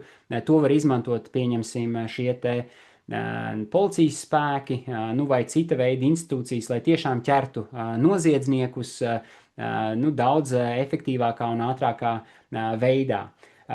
Un beidzamais aspekts ir šis te mākslīgais intelekts, ko var izmantot un šobrīd jau izmanto arī Latvijā arvien vairāk un vairāk tieši darbinieku atlasē. Un darbs ir viena no mūsu pamatvajadzībām. Tas ir par to, ka mēs jūtamies stabili, ka mums attiecīgi ir iespēja nodrošināt sev šo te uzturu, un, protams, darbs arī var sniegt šo te emocionālo piepildījumu, kur mēs varam pašrealizēties. Un, attiecīgi, mākslīgais intelekts izmanto tādas sistēmas, kuras spēj nolasīt tavu CV, saprast, cik ļoti tu tam atbilsti, neatbilsti, un, attiecīgi, izdomāt, vai tava kandidatūra tiks virzīta tālāk šajā te konkursā, vai netiks. Te Eiropā, protams, mums ir šis te, savā ziņā, akts, kas, mēģina pasargāt mūs kā cilvēkus no šāda veida darbībām, bet neatkarīgi no tā, mākslīgais intelekts tiek izmantots tiešām jau diezgan aktīvi šajā pirmajā atlases posmā, lai saprastu, vai ir vispār vērts virzīt šo te kandidātu tālāk. Tā kā tā. Un beidzamā grupa ir šīs te fizioloģiskās vajadzības, kā mākslīgais intelekts palīdz tās mums realizēt. Te ir citāts no George Orwella grāmatas, ka visi ir vienlīdzīgi, bet daži ir vienlīdzīgāki par citiem. Mums Latvijā ir paveicies, ka mums nav problēmas, pieņemsim, ar ūdens resursiem, mums nav problēmas ar tādiem pamata resursiem, kas ir vajadzīgi ikdienā. Un savukārt ir daudzas valstis, kur ūdens, kas ir arī viena no mūsu pamatvajadzībām, ir milzīgs deficīts. Un tas piemērs ir, ka mākslīgais intelekts tiek izmantots jau šobrīd ļoti aktīvi, lai meklētu ūdens resursu vietas, jo tas ir spējīgs apkopot, analizēt milzīgu informācijas apjomu un attiecīgi pateikt šiem te cilvēkiem priekšā, kur ir liela varbūtība, ka var tikt pie šiem te ūdens resursiem. Vēl viens piemērs ir, ka katrs, arī tu, vari uztaisīt ar mākslīgā intelekta palīdzību šo te tavu fitnesa treneri. Ja gribas, tu vari uztaisīt savu personalizēto pavāru, kurš tev ieteiks receptes katru dienu, balstoties uz tiem produktiem, kuri tev liekas interesanti. Tāpat vēl viens piemērs ir, ka mēs katrs varam izmantot mākslīgo intelektu, lai labāk izprastu savu veselību. Es pats arī esmu darījis tā, ka uztaisu asins analīzes, tad izdzēšu ārā savu šo te personisko informāciju un paprasu, lai man tiek izanalizēti šie te parametri, un ko no tā attiecīgi var saskatīt. Protams, mākslīgais intelekts teiks, ka viņi īsti nevar tev sniegt šīs te medicīniska rakstura konsultācijas, tostarp juridiska rakstura konsultācijas, bet tu tik un tā vari izgūt ļoti daudz informācijas, kas tev var palīdzēt labāk saprast savu medicīnisko stāvokli. Un beidzamā grupa ir attiecīgi, ka ir tur šie te piemēri Āzijas reģionā, kur tikai caur šo te cilvēka klepošanu mākslīgais intelekts mēģina noteikt, vai cilvēkam ir šīs te kaut kādas slimības, kuras noteikti ir jāārstē medicīniskā veidā. Tā kā to pielietojumu, kā mākslīgais intelekts mēģina risināt šīs te mūsu fizioloģiskās vajadzības, ir tiešām gana daudz. Un principā, jebkurā no grupām mēs varētu veidot atsevišķu video sēriju, lai stāstītu par piemēriem, kā konkrētie risinājumi attiecīgi attiecās uz šo te mūsu vajadzību grupu. Super, un tagad atgriežamies atpakaļ šajā te mākslīgā intelekta pamatos, un tad jau nu pat sāksies šie te praktiskie piemēri. Viens ir attiecīgi, kas jāzina, kas tad īstenībā ir prompts. Iedomājies, tu esi atvēris šo te sevis izvēlēto mākslīgā intelekta risinājumu, un tu vēlies, attiecīgi no tā iegūt kaut kādu rezultātu. Prompts ir tas uzdevums, jeb tā uzvedne, ko tu liec šajā te čata logā, ko tu vēlies no šī te mākslīgā intelekta principā izdabūt. Un ja tu ieliksi kaut ko vāju, nepilnīgu, tad ir jārēķinās, ka tas rezultāts arī būs tāds viduvējs vai attiecīgi slikts. Ir tāds jēdziens kā SISO, tas nozīmē, ja tu liec kaut ko sliktu iekšā, kaut kas slikts nāks ārā, angliski tas ir shit in, shit out, bet ir vērts par to zināt, tad, kad jūs attiecīgi ikdienā mēģināt kaut ko izdabūt no šī te mākslīgā intelekta. Un tagad par vienu no šīm te labām formulām, ja pieejam, kā mēs varam veidot šīs te uzvednes. Mēs varam iedot šo te personu, mēs varam pateikt, kāds ir šis te uzdevums, un mēs varam iedot šo te kontekstu. Un tas piemērs izskatās apmēram šādi. Te var redzēt. Slikts piemērs būtu uzraksti man, pieņemsim, darba sludinājumu, nepasakot, par ko tam darba sludinājumam ir jābūt. Nepasakot, kas tas ir par uzņēmumu, neiedodot tam kontekstu. Labāks varētu būt, tu esi pieredzējis personāla atlase eksperts, un attiecīgi sagatavo sludinājumu projektu vadītāju amatam. Vēl labāk būtu, ja mēs precizētu, kas tas ir tieši par projektu vadītāju, jo projektu vadītāji jau arī var būt dažādi. Tas var būt tās projektu vadītājs, kurš nodrošina digitālo transformāciju, tas var būt projektu vadītājs, kurš, piemēram, ikdienā apkalpo klientu pieprasījumus un tikai nodrošina šo te informācijas vai apstrādi vai pārsūtīšanu citiem iesaistītiem. Tā kā projektu vadītāji var būt tās tiešām daudz un dažādi. Un te tā doma ir, ka konteksts ir, ka mēs esam tur Zemgales reģiona klientu apkalpošanas centrs Jelgavā, tad mēs iedodam šo te konkrēto uzņēmumu, ja tas ir iespējams, un meklējam cilvēku ar pieredzi izglītības projektam.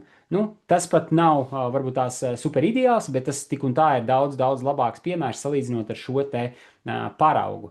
Iepriekšējā slaidā bija arī pieminēts, ka pirms mēs sniedzam atbildes, mums ir jāuzdod šie te 3 precizējošie jautājumi, kas tev nepieciešami eksperta līmeņa atbildēji. Tas ir veids, kā mēs attiecīgi varam mākslīgajam intelektam, ja ne likt, tad veicināt to, ka mēs iesaistamies tajā procesā. Jo tas uzdos jautājumus, mēs atbildēsim, balstoties uz to kontekstu, mākslīgajam intelektam būs vieglāk saprast, ko tad viņam vajag uzražot galu galā. Jo tas ir tāpat, kā jūs paprasītu savam tuviniekam, lai viņš padod man to grāmatu. Un tur, pieņemsim, ir bibliotēka ar tūkstošiem grāmatu. Viņš īsti varētu neuzminēt. Un te ir tas pats, ja mākslīgais intelekts mums uzdod jautājumus, viņš mūs ievirza tajā specifiskajā nišā, kas ļauj viņam jau daudz precīzāk atbildēt uz mūsu vajadzību. Ok, un vēl viens attiecīgi veids, kā mēs varam veidot šīs te uzvednes, jeb promptus, ir tas, kas ir balstīts šajā te Microsoft pieejā. Te var redzēt, ka nu, tie, kas no jums varētu darboties Microsoft ekosistēmā, tur ir svarīgs šis te mērķis, attiecīgi, ko es vēlos, nu, tā kā panākt. Un šajā gadījumā te ir piemērs, ka ir nepieciešams šis te dzīvojamās telpas īres līguma paraugs, latviešu valodā. Šīs ir tā kā, nu, tās vajadzības, kas ir balstīts uz Latvijas tiesisko praksi un normatīviem aktiem. Nu, tad, attiecīgi, ir jādod šis te konteksts, ir jānorāda, uz kādiem avotiem tas ir jābalstās, bet, ja tas viss izklausās baigi sarežģīti, nu, tad mēs iesim tagad jau pie konkrētiem piemēriem, kur mēs varēsim nu, daudz labāk izprast šo te visu būtību. Tad, kad mēs promptējam, jeb sazināmies ar mākslīgo intelektu, ir daudz un dažādas šīs te promptēšanas pieejas. Viena no tām ir tāda, kur tu vispār neiedod nekādus piemērus. Tu vienkārši saki, nu, lai tas tiek izdarīts. Piemēram, es vēlos, lai man tiek sagatavota, nezinu, vakariņu recepte, vai lai man sagatavo prezentāciju par tādu un tādu tēmu, bet es neiedodu nu, šos te piemērus. Tā nākošā, piemēram, ir few shot, kad jūs jau iedodat jau kaut kādus piemērus, nu, ko jūs varētu sagaidīt. Ja jūs, piemēram, taisītu savu, nezinu, dzimšanas dienas ielūgumu, ja jūs taisītu prezentāciju, jūs varētu iedot mākslīgiem intelektam dažus jau variantus, un tad, attiecīgi, jūs, nu, tā kā sakat, uztaisi man prezentāciju, balstoties uz šiem te 3 paraugiem par tādu un tādu tēmu. Te paraugs ir, pieņemsim, par e-pastiem, lai tiek sagatavot šī te e-pasta atbilde, balstoties uz tām iepriekšējām atbildēm. Nu, to sauc par šo te few shot pieeju. Bet nebūs mums šobrīd laika un iespēja iziet cauri visām šīm te promptēšanas pieejām, bet, nu, tiešām to ir diezgan daudz. Un mans tāds aicinājums ir, jo īpaši, ja tu tikai sāc darboties ar mākslīgo intelektu, vienkārši sarunājies. Nu, tu vienkārši atver vaļā to savu izvēlēto mākslīgā intelekta risinājumu, iedomājies, ka tu runā ar dzīvu cilvēku, un iedomājies, ka viņš neapvainojās. Tu vari viņam vaicāt visu, kas tev ienāk prātā, atceries par šo te konfidencialitāti, nevajag viņam sniegt informāciju īpaši bezmaksas rīkos par visām tām savām, nu, nezinu, personīgajām lietām, kā personas kodiem, tur bankas konta numuriem tur, un visu pārējo, bet citādi droši saki, ka tu gribi izdarīt to, un lai mākslīgais intelekts tev palīdz nonākt pie šī te rezultāta. Tādējādi tu aicināsi to uz šo te diskusiju, un caur šo te diskusiju tev izdosies tikt pie labāka rezultāta. Un tas ir, principā, nu, labākais veids, kā uzsākt šo te nu, darbošanos ar mākslīgo intelektu. Un daži piemēri. Šeit ir minēts uzraksti, ierakstu Instagram par jaunu kafijas automātu. Un te ir arī paskaidrots, kāpēc tas ir slikti, ka šeit nav saprotams, kāda ir šī persona, nu, tā kā, kas raksta to. Piemēram, ja tu esi, nezinu, kafejnīcas īpašnieks, vai, pieņemsim, tas ir, nu, biznes, kurš ar to nodarbojas, vai tu esi, pieņemsim, vienkārši, nu, cilvēks, kurš vēlas, nu, pastāstīt, ka tu esi nopircis kafijas automātu. Tas mērķis un tas iemesls, kāpēc tu kaut ko tādu raksti, varbūt tās, nu, klāji atšķirīgs, ja tu esi tajā vienā lomā un ja tu esi citā lomā. Un te pieņemsim labāks uzvednes piemērs. Tu esi entuziastisks barista, kurš mīl dalīties ar zināšanām par kafiju. Attiecīgi uzdevums uzraksti piesaistoši Instagram ierakstu par jaunu espreso aparātu. Un nu, tā ideja ir, ka tu paskaidro mākslīgajam intelektam nu, to savu mērķi, kāpēc tu vispār vēlies kaut ko tādu radīt. Un šobrīd, protams, tu vari sataisīt ar mākslīgo intelektu ne tikai šo te tekstu par šo te aparātu, tu vari uzģenerēt arī bildes, tu vari uzģenerēt arī nu, video par un ap šīm te lietām, bet tas konteksts un tas, nu, tā detalizācija ir ļoti svarīga, ja tu gribi nonākt pie labāka rezultāta. Vēl viens piemērs. Uzraksti e-pastu klientam, ka pasūtījums kavēsies. Un kāpēc tas ir slikti? Te nav saprotams, kas ir šī te persona, kas to raksta. Te nav saprotams, kas tas vispār par pasūtījumu, kāpēc tas kavējas, ko tam klientam darīt tālāk galu galā. Varbūt tās, ka tas ir kritiski tam klientam un nu, viņam nav citu iespēju un viņa biznesa apstāsies uz nezināmu laiku. Un tā ideja ir, ka atkal mēs iedodam nu, plašāku informāciju, lai tas saturs ir daudz nu, tā kā jau labāk sagatavots. Attiecīgi te ir teikts, ka tu esi uzņēmuma klientu atbalsta vadītājs, uzrakst pieklājīgu ēpastu klientam, lai paziņot par viņa pasūtījuma nu, kavēšanos. Kavēšanās ir saistīta ar piegādes problēmām no ražotāja. Nu, un attiecīgi te uzreiz tiek piedāvāts arī kaut kādā mērā risinājums. Jūs, protams, arī varētu piedāvāt nu, mākslīgajam intelektam ieteikt šos te iespējamos risinājumus un tad paskatīties, kādus variantus tas piedāvā. Vēl viena opcija ir tad, kad jūs rakstat vai prasat, lai mākslīgais intelekts kaut ko jūsu vietā uzraksta, jūs varat teikt, iedod man 2-3 variantus. Tad jūs tajā brīdī, kad resurs ir sagatavots, nu, respektīvi tas materiāls ir sagatavots no mākslīgā intelekta puses, jūs varat teikt, saīsini to, uztais profesionālāk. Jūs varat teikt, iedod man to, nezinu, citā valodā, piemēram, ja jums vajag angliski to visu dabūt. Nu, tur ir jāatcerās par šo te iterāciju, ka jums nevajag apstāties pie šī te pirmā rezultāta. Trešais un beidzamais piemērs šajā grupā. Uzraksti bloga rakstu par veselīgu uzturu. Kāpēc tas ir slikti? Attiecīgi, tā ir ļoti plaša tēma, nav skaidrs, kurš raksta, kādi ir konkrēti mērķi un kurai auditorijai tas ir domāts. Tur bērniem, sportistiem, visiem. Un šeit jau ir labāka uzvedne. Nevar teikt, ka tā ir laba uzvedne, jo laba uzvedne ir saistīta ar to, nu, kas tu reāli esi. Jo, ja gadījumā jūs gribat to rakstīt bērniem, nu, visdrīzākais tā nebūs laba uzvedne, jo bērniem vislabāk varētu strādāt tur vizualizācijas ar kaut kādām bildītēm skaidrot, nu, schematiski, lai tas kļūst saprotams pat īsti nelasot. Nu, tā kā tā, tie ir tie 3 piemēri, un te ir šis te zelta likums vēlreiz.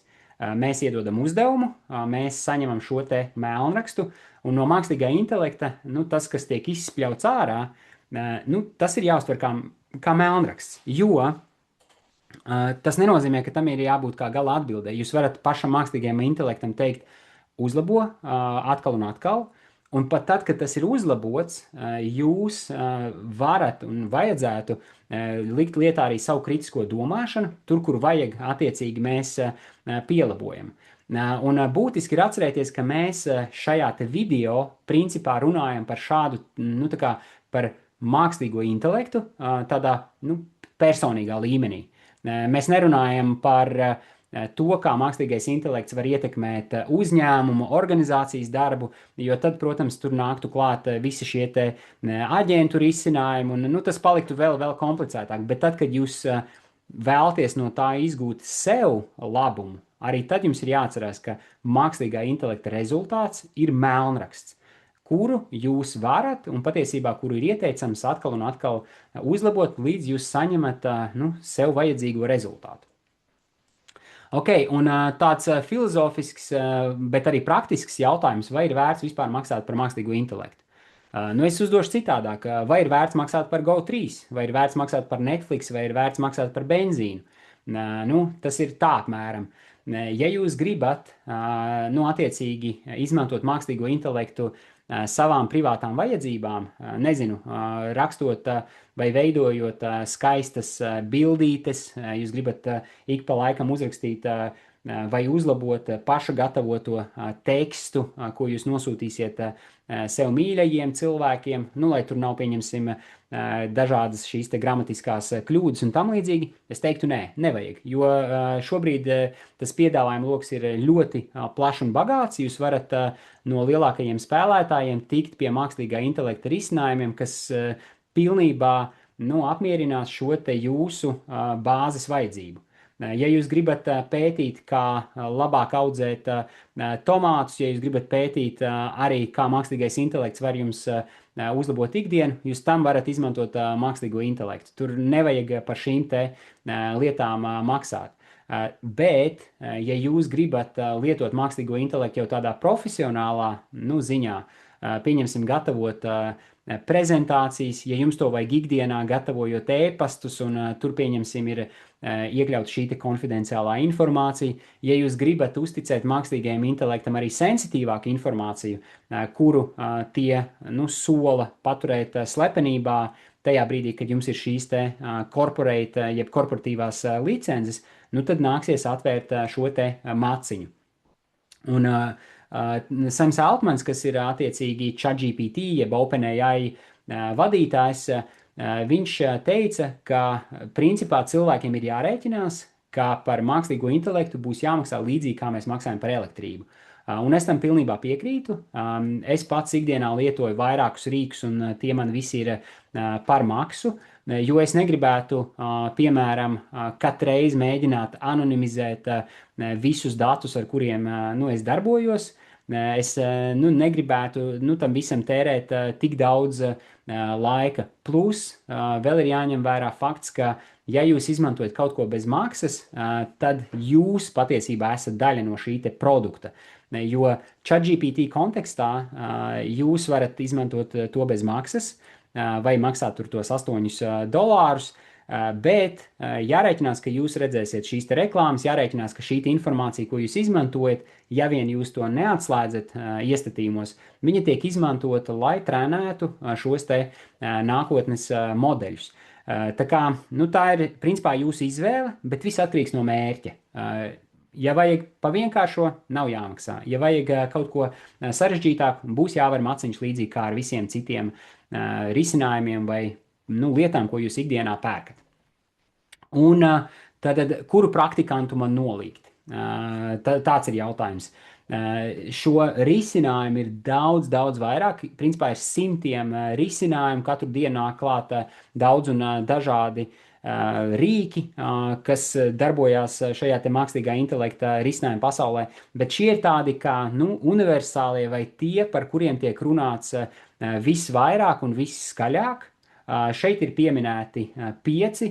Viens ir ChatGPT, tas nodara daudziem un dažādiem uzdevumiem.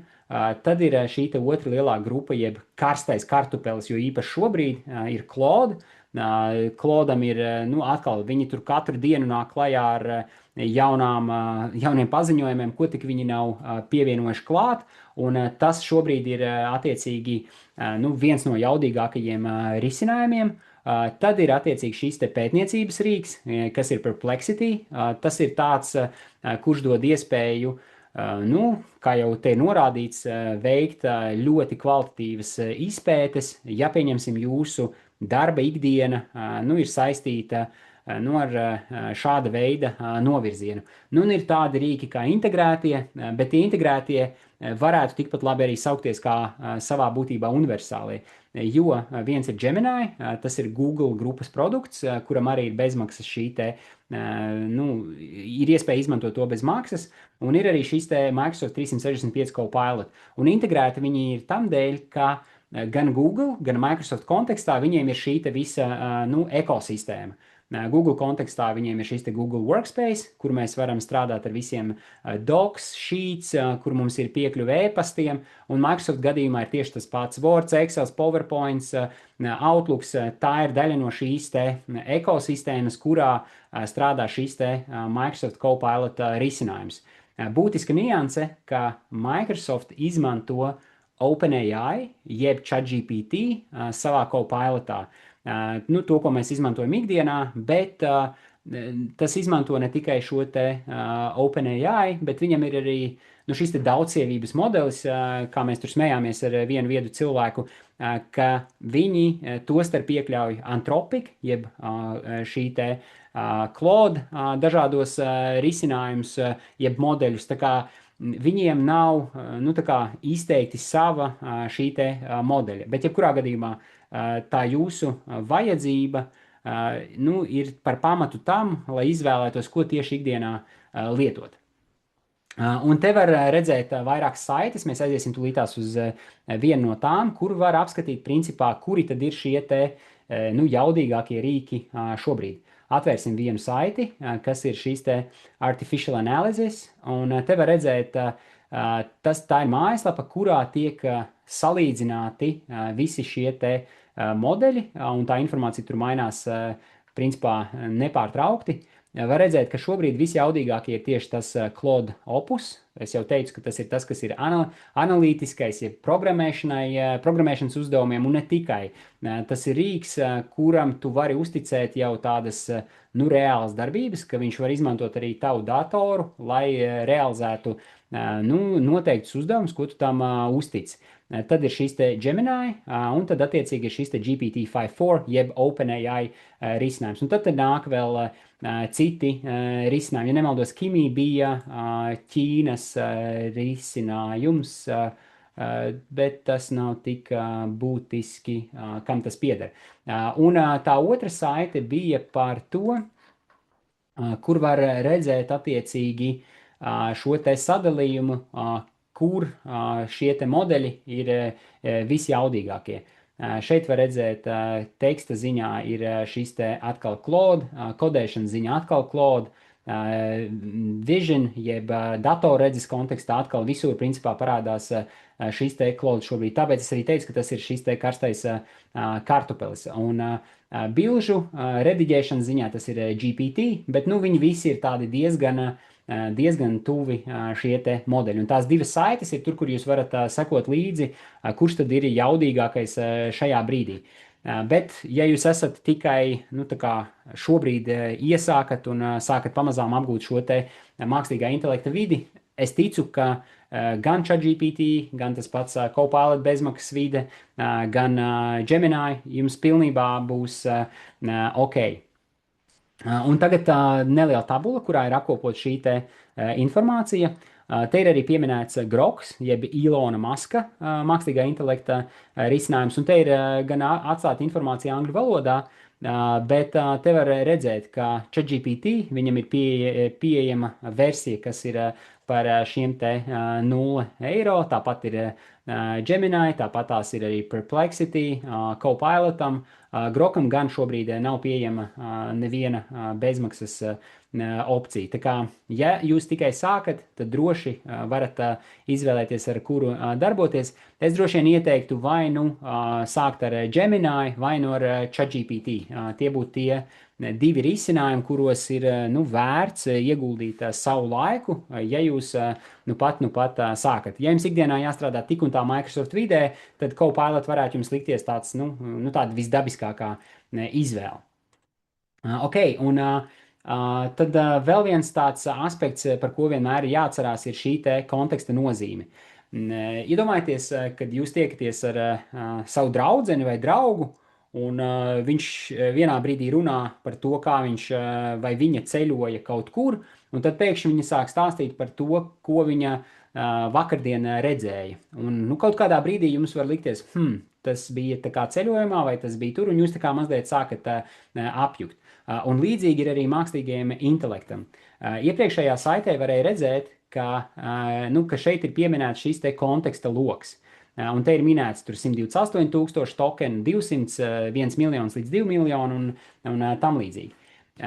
Tā ideja ir tad, kad jūs sarunājaties ar savu mākslīgā intelekta risinājumu, ja jūs sākat risināt jaunu izaicinājumu problēmu, ir svarīgi sākt ar šo te jauno čata logu, jo tādējādi jūs atbrīvojat šo te mākslīgo intelektu no šīs te informācijas, kurai nav jēgas, kura nekādā veidā neradīs pievienoto vērtību, tieši otrādi veidos tādu tā kā balagānu tajās atbildēs, ko tas centīsies jums dot. Un jūs to varat izmēģināt, jūs varat komunicēt ar to pašu ChatGPT vai Gemini par vienu jautājumu, un tad pēkšņi pārlikt uz citu. Un dažreiz jūs pieķersiet, ka tas jūsu chatbots mēģina jums atbildēt un kaut kādā mērā pīt iekšā tās citas lietas, kas ir nesaistīts. Tas ir tajā brīdī, kad jūs saprotat, ka šis te konteksta loks nebija notīrīts, un tam attiecīgi mākslīgā intelekta rīkam paliek grūtāk ar jums sazināties, un tas vairs nav tik precīzi, ja jūs to kontekstu logu būtu notīrījuši. Tā kā atceramies, notīram, un tad turpinām risināt šo te savu problēmu no jauna. Un būtiski ir atcerēties arī, ka ir jāpadomā. Nevis uzreiz, ko man būvēt, ko ķert un grābt tikai tam dēļ, ka visi par to runā, bet ko es varētu savā dzīvē atvieglot, atrisināt, kā tieši mākslīgais intelekts man varētu palīdzēt ikdienā. Ja, piemēram, jums patīk veikt, nezinu, daudz un dažādus pierakstus, un tam līdzīgi, jūs varat tikpat labi mēģināt to visu sašķirot, ieviest tur zināmu kārtību. Ja jums ir aizraušanās ar fotografiju vai ar pasākumu rīkošanu, nu tad atkal jūs pasēžat, izdomājat, kur tieši šis te mākslīgais intelekts varētu man iedot šo te pievienoto vērtību. Ja jums ikdienā sanāk daudz komunicēt e-pastos, un, pieņemsim, darba vietā jums nav nodrošināta piekļuve labākām mākslīgā intelekta sistēmām, atkal jūs varat uztaisīt savējo aģentu vai attiecīgi izmantot šo te čata logu, lai gatavotu labākus šos te komunikāciju. Ja jūs strādājat, nezinu, par mārketingā un jums ir jāgatavo jaunuma lapas vai cita veida materiāli atkal, tas ir veids, kā jūs varat saprast, kā es varu šo te darbu mazlietiņās uzticēt mākslīgajam intelektam. Un to piemēru daudz dažādi, jo katram no jums šī te dzīves situācija var būt unikāla. Iespējams, ka jūs vienkārši esat cilvēks, kurš šobrīd jau bauda šīs te vecumdienas, un jums vienkārši interesē, kā cīnīties ar kailgliemežiem, piemēram, un jums vajag šo te atbalstu. Arī tā ir opcija. Jums nav obligāti jāizmanto internetu pārlūks, jūs atverat vaļā šo te mākslīgo intelektu un uzdodat šos te jautājumus šim te mākslīgajam intelektam, lai tas atrisina šīs te jūsu problēmas vai izaicinājumus. Varbūt jūs vienkārši gribat mākslīgo intelektu izmantot, lai mācītos, lai jūs kļūtu labāks kaut kādā nozarē, lai jūs papildinātu savas zināšanas, tā kā tie lietojumi tiešām varbūt tās daudz un dažādi. Un atkal šis te atgādinājums par to, ko darīt, ko nedarīt. Noteikti neievadām šīs te paroles, personas kodus, bankas datus, pacientu vēstures, intelektuālo īpašumu mākslīgajā intelektā, ja vien jūs nestrādājat ar korporatīvajām licencēm, kur jūs zināt, ka šī informācija tiks pasargāta. Jo pretējā gadījumā pastāv liels risks, ka šī informācija noteikti tiks izmantota, lai trenētu citus šos te mākslīgā intelekta modeļus, plus tā var arī kaut kādā mērā noplūst. Un ir bijuši gana daudz šie te stāsti, pat korporatīvā vidē, kur kaut kādu nepareizu uzprogrammētu risinājumu dēļ ir noplūdusi informācija no lieliem tirgus spēlētājiem. Un te arī tas dzeltenais ir, esiet uzmanīgi par sapulču piezīmēm, par biznesa idejām, līdzīga situācija. Ja esam enterprise vidē mierīgi, savukārt zaļš droši, viss, kas attiecās uz tādām dzīves situācijām, ja jūs gribat mācīties kaut ko jaunu, ja jūs gribat, izveidot pašu savu saturu, to starp saviem sociālajiem mēdījiem, to droši var darīt. Un, protams, arī šī te kodu atkļūdošana, ja jūs esat programmēšanas nozarē vai IT nozarē, cilvēks, kurš darbojas šajā nozarē. Un vēl pāris tādas lietas.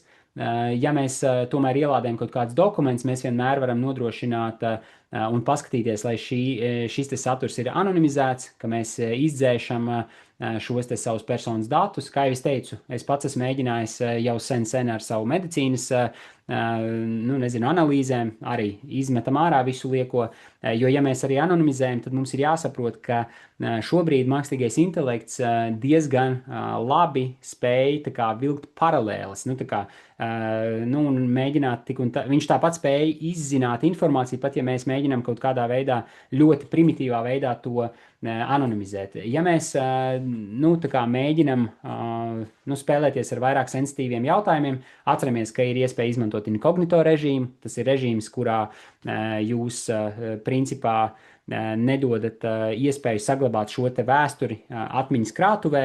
Tas nozīmē, ka tā ir saruna tajā brīdī, saruna beidzas, jūs aizverat ciet ekrānu, viss, viņas vairāk nav. Par šo te kritisko domāšanu un mākslīgā intelekta halucinācijām. Es jau stāstīju arī iepriekš, ka nu, mākslīgajam intelektam ir tendence dažreiz izdomāt faktus, un te ir viens praktisks piemērs. Es prasīju mākslīgajam intelektam, lai tas pastāsta par latviešu rakstnieku un dabas vērotāju, kura vārds visciešāk ir saistīts ar nu, šo te grāmatu par putnu migrāciju.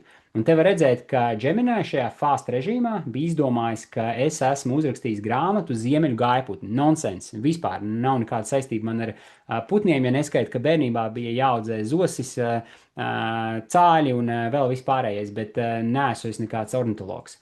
Un tad, kad jau es paprasīju to pašu attiecīgi Gemini Pro režīmā, tas pateica, ka, nu jā, atvainojos, kļūda, nav nekas tāds bijis.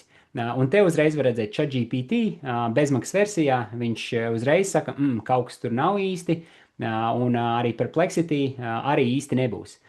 Bet tā galvenā atziņa ir, ja kaut kas izklausās ticami, bet jūsu, pieņemsim, profesionālā pieredze, zināšanas, prakse saka, ka tas ir pilnīgas muļķības, jūs vienmēr varat mākslīgajam intelektam palūgt, lai tas iedod jums avotus. Ja, pieņemsim, Microsoft vidē informācija tiek sniegta uzreiz, nu tā kā bieži vien jūs redzēsiet apakšā atsauces tam dēļ, ka Microsoftā ir šis te responsible AI princips, tad nevienmēr tajā pašā ChatGPT, nevienmēr Gemini būs pieejams šīs te atsauces. Un jūs varat mākslīgajam intelektam teikt, klausies, nu tu man šito iedevi, iedod man atsauces, no kurienes tu šo informāciju esi paņēmis. Un pat tad, ja ir šīs te atsauces, uzklikšķinam uz šo te saiti, lai saprastu, ka tas tiešām tā arī ir bijis. Un tagad ķeramies klāt pie šiem te mākslīgā intelekta uzdevumiem. Te būs vairākas lietas, ko mēs varam kopā noeksperimentēt. Tā kā te nu ir tā vieta, kur tev vajadzētu pieņemt lēmumu, kurā no sistēmām tu attiecīgi vēlies darboties.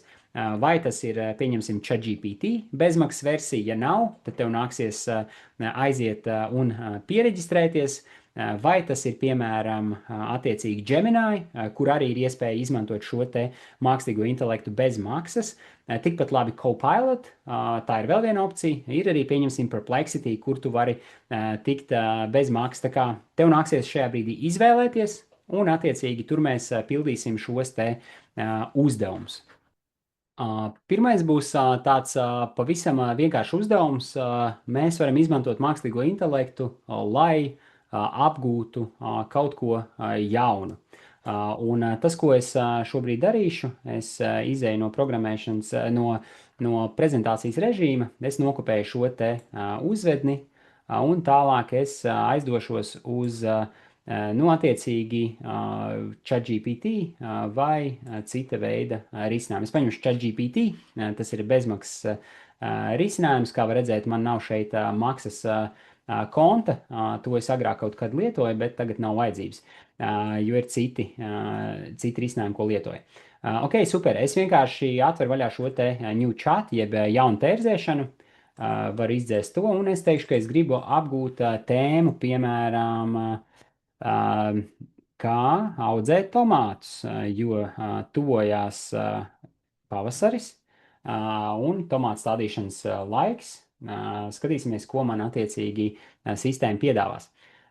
Un manam konkrētajam čatam, jeb ChatGPT, ir iestatīta loma uzreiz. Mēs jau iepriekš video pašā sākumā minējām, ka viens no veidiem, kā pareizāk veidot šīs te uzvednes, ir vienmēr piešķirt lomu. Bet manos iestatījumos to var redzēt šeit zem Artūra Speha personalization. Zem personalization man ir iedotas instrukcijas. Un tās instrukcijas ir sekojošas. You must follow the instruction. Nu, attiecīgi tā ideja, ka tas ir angliski, bet es iekopēšu arī šīs instrukcijas, varbūt tās latviski, turpat YouTube komentāros, ka tam vienmēr ir jāpieņem loma, pirms tas sniedz atbildes uz šiem te jautājumiem. Tā kā tas ir viens no veidiem, kā jūs varat optimizēt šo te darbu. Ok, Atbildēšu kā pasauli atzīts dārzkopības eksperts tomātu audzēšanā ar Royal, apbalvojumu. Tomātu audzēšana balstās uz 3 galvenajiem faktoriem - kvalitīvi stādi, pietiekams saules daudzums un sabalansēta laistīšana barības vielām. Ok, redzi, es viņam neteicu, ka es to darīšu Latvijā. Tas nozīmē, ka attiecīgi mans čats saprot, ka es esmu šeit Latvijā. Tas jau attiecīgi dabūjis to kontekstu no manas IP adreses, jeb tās vietas, kur es šo te uzvedni esmu palaidis. Un tu vari man atsūtīt savas dobes, siltumnīcas vai stādu bildes, un es precīzi pateikšu, kas jāuzlabo. Lapas, slimības, mēslojums. Vari lūgt man izveidot konkrētu laistīšanas un mēslošanas grafiku tieši Latvijas klimatam vai pat tavai nedēļas rutīnai. Tā kā te ir jau iedots gana daudz, tas nozīmē, ka te darbojās arī šis te multimodālais režīms. Es varu tiešām lādēt reāli bildes. Šeit gan es nerādīšu šajā video, bet es varētu arī izmantot savu telefonu Gemini live režīmā. Es varētu prasīt, ko tu redzi šajā konkrētajā attēlā, kā es varu, pieņemsim, šo te situāciju uzlabot. Es tīri eksperimentāli esmu to darījis ar orhidejām, es esmu eksperimentāli vaicājis, kā sakārtot šķūnī kaut kādas manas mantas, lai saprastu, vai mākslīgais intelekts ir spējīgs atpazīt objektus un spēj ieteikt, kā to visu saoptimizēt. Tā kā šie pielietojumi tiešām daudz un dažādi. Tā bija šī te pirmā uzvedne. Atgriežamies tālāk pie prezentācijas. Te ir šī te sokrātiskā metode. Es gan viņu šeit nelaidīšu šajā video, bet tā būs iekopēta YouTube komentāru sadaļā. Un dodamies pie nākamā uzdevuma. Nākamais uzdevums arī, tas ir arī par šo te sokrātisko, par sevis izpēti. To es arī jums atstāšu, jūs varat paeksperimentēt, dosimies pie dzimšanas dienas ielūguma izveides. Un ticu, ka daļa no jums arī noteikti svin šīs te dzimšanas dienas. Te var redzēt divus paraugus. Viens ir super vienkāršā uzvede, un dažreiz vienkāršāk ir labāk. Nevajag vienmēr visu sarežģīt, un te ir iedot arī garāka uzvedne, kuru, attiecīgi jau ir definēta tam, ka jūs gribat, lai tiek saglabāts šis te garanais formāts, kas ir paredzēts, ērtai bildes apskatei uz mobilā telefona. Es iekopēšu sākumā šo te pirmo uzvedni, un paskatīsimies, kas no tā sanāks. Es paņemšu atkal new chat, jo es gribu notīrīt šo te konteksta logu, un es iekopēju šo te uzvedni. Man vajadzēja tikai gan izvēlēties, ka es vēlos, lai tiek izveidota bilde. Šeit plusiņš, create image un laižam dzīvē. Uzteic dzimšanas dienas ielūgumu ar šādu tekstu, Evanam 9, gaidīšu tevis dzimšanas dienas ballīt 2. aprīlī un tā tālāk. Es nesaku, kādā stilā es gribu veidot to bildi. Es to varēju arī izdarīt šeit pie šīs te uzvednes, vai es varēju tur izvēlēties šos te formāts. Es ļauju šim te mākslīgajam intelektam brīvi interpretēt to manu uzvedni. Vai tas būs man gana labi vai nē, to mēs redzēsim. Mēs vienmēr varam attiecīgi palabot, kā es teicu, iteratīva pieeja, kas ir šis zelta likums, tas ir melnraksts, mums to nevajag uztvert kā gala rezultātu. Tas, ko es vēlējos nodemonstrēt, ka mākslīgais intelekts ir spējīgs arī nolasīt šo te guns and lasers, kā var redzēt, šeit ir šie te šāviņi, tā kā parādās. Un šī te latviešu valoda šobrīd ir tiešām ļoti, ļoti labā kvalitātē. Tas nozīmē, ka, ja jums ir jātaisa plakāti, ja jūs ikdienā strādājat Canvas vidē, Canvas ir arī tāds milzīgs rīks platforma, kurā darbojās ļoti daudzi lietotāji, pie tādiem vienkāršiem uzdevumiem tas noteikti nav vajadzīgs, jo jūs varat superātrā veidā tikt pie gataviem vizuāliem materiāliem. Paskatāmies nākamo uzdevumu. Te bija daudzi citi piemēri, kas tika saražoti. Viens bija šo te garenisko izpratni, ka vajag pat viņš uzlika uz telefona bildes, bet ejam pie šiem te uzdevumiem.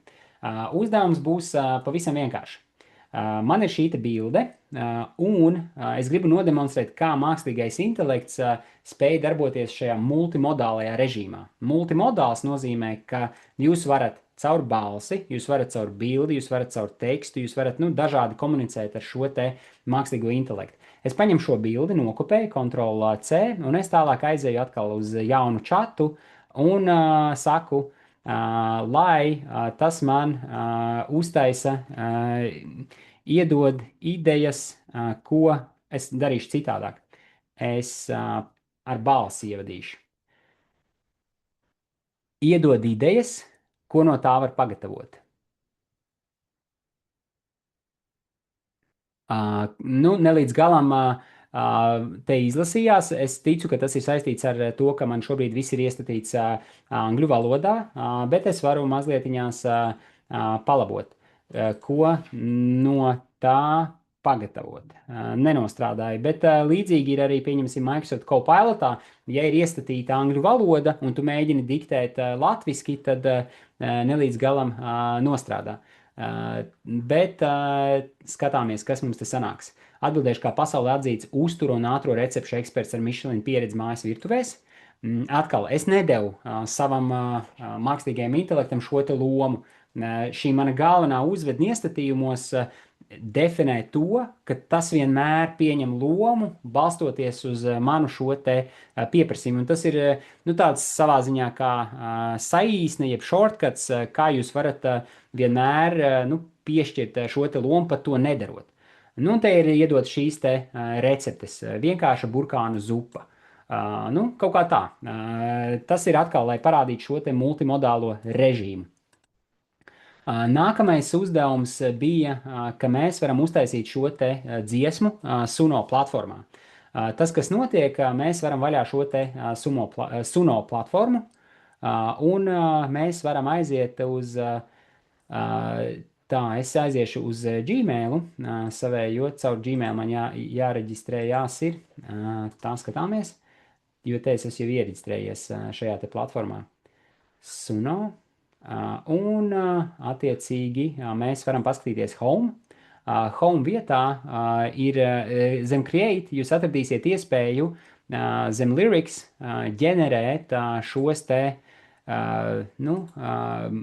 ģenerēt dziesmas saturu. Tas, kā es ikdienā darbojos ar Suno, ka tas man ir jādara, es principā vienmēr aizēju vai nu uz Gemini, bet pārsvarā tas ir Gemini, es uzrakstu dziesmas vārdus, un tad es attiecīgi viņus kopēju šajā Suno platformā, lai šī te dziesma tiktu izveidota. Te var mierīgi rakstīt šo te uzvedni, par ko jūs gribat šo te dziesmu izveidot. Tā varētu būt dziesma, kā es mācos lietot mākslīgo intelektu pirmo reizi. Mākslīgo intelektu pirmo reizi. Ok, super. Te ir arī kļūdiņa, izlabojam arī to. Un tad vienkārši prasam, lai tiek sagatavot šie te dziesmu vārdi.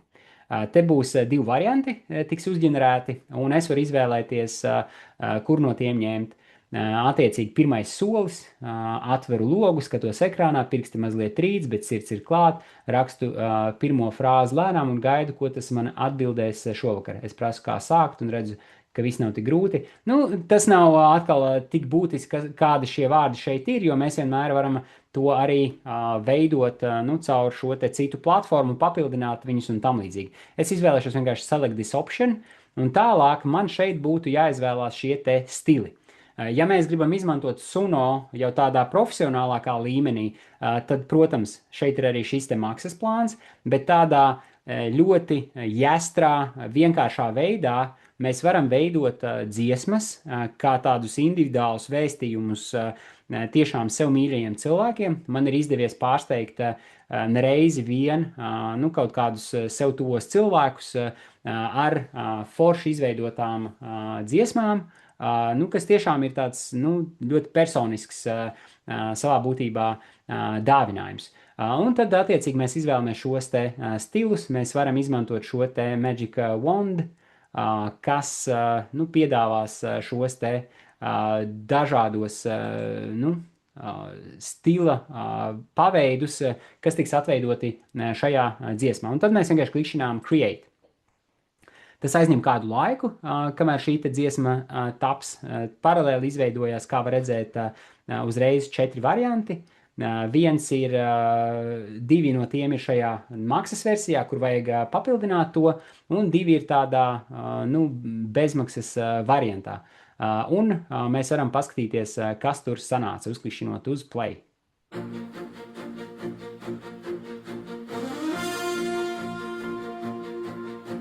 Es atveru logu, nedaudz baidos, pirksti uz tastatūras.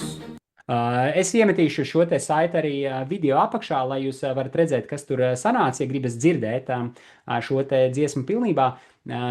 Bet atkal stāsts ir par to, ka mākslīgais intelekts var tikt izmantots ne tikai, lai radītu šo te saturu, kas ir teksts, bildes, video, bet arī tiešām pilna garuma dziesmas, kuras, nu, ja jūs ņemat šo te maksas versiju, tiešām ir, nu, iespaidīgs. Ir pat atsevišķi jau mūziķi, nu, kā lai saka, mākslīgā intelekta mūziķi, kuri caur to veido sev atsevišķu, nu, tādu tā kā biznesu, kur viņi veido šīs te dziesmas un attiecīgi publicē tos dažādos kanālos. Tā kā arī tāds ir mākslīgā intelekta pielietojums.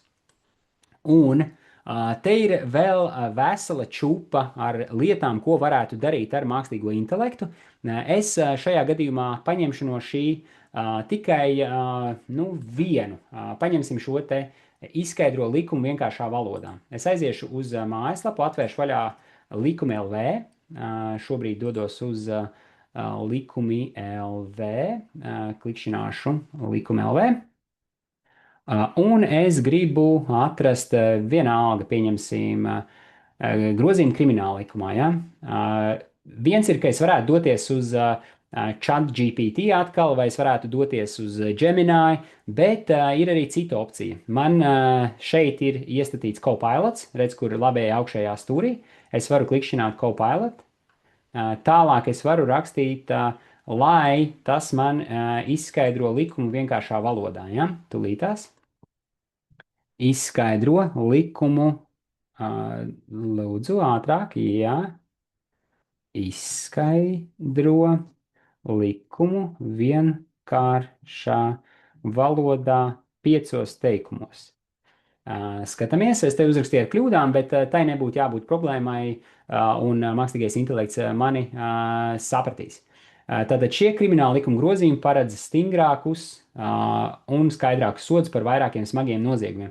Tas nozīmē, ka man pat nevajag iet kaut kur kaut ko darīt, jo man ir pieejama arī šī te Copilot korporatīvā licence Edge vidē, kas man dod iespēju šo te visu darīt. Es, protams, varētu arī darīt tā, ka es kopēju visu šo te failu, tā kā iekopēju šo te visu saturu. Es varētu arī šeit izmantot opciju lejuplādēt to kā PDF datni un tad iekopēt mākslīgā intelekta risinājumu. Tā kā variantu tiešām ir daudz un dažādi, kā mēs varam tikt pie šī te, nu, kopsavilkuma. Jo mākslīgais intelekts tiešām ir super jaudīgs. Ja jums ikdienā ir jāstrādā ar lieliem informācijas blāķiem, nu, bet nav laika tā kā, nu, visam pilnībā izburties cauri.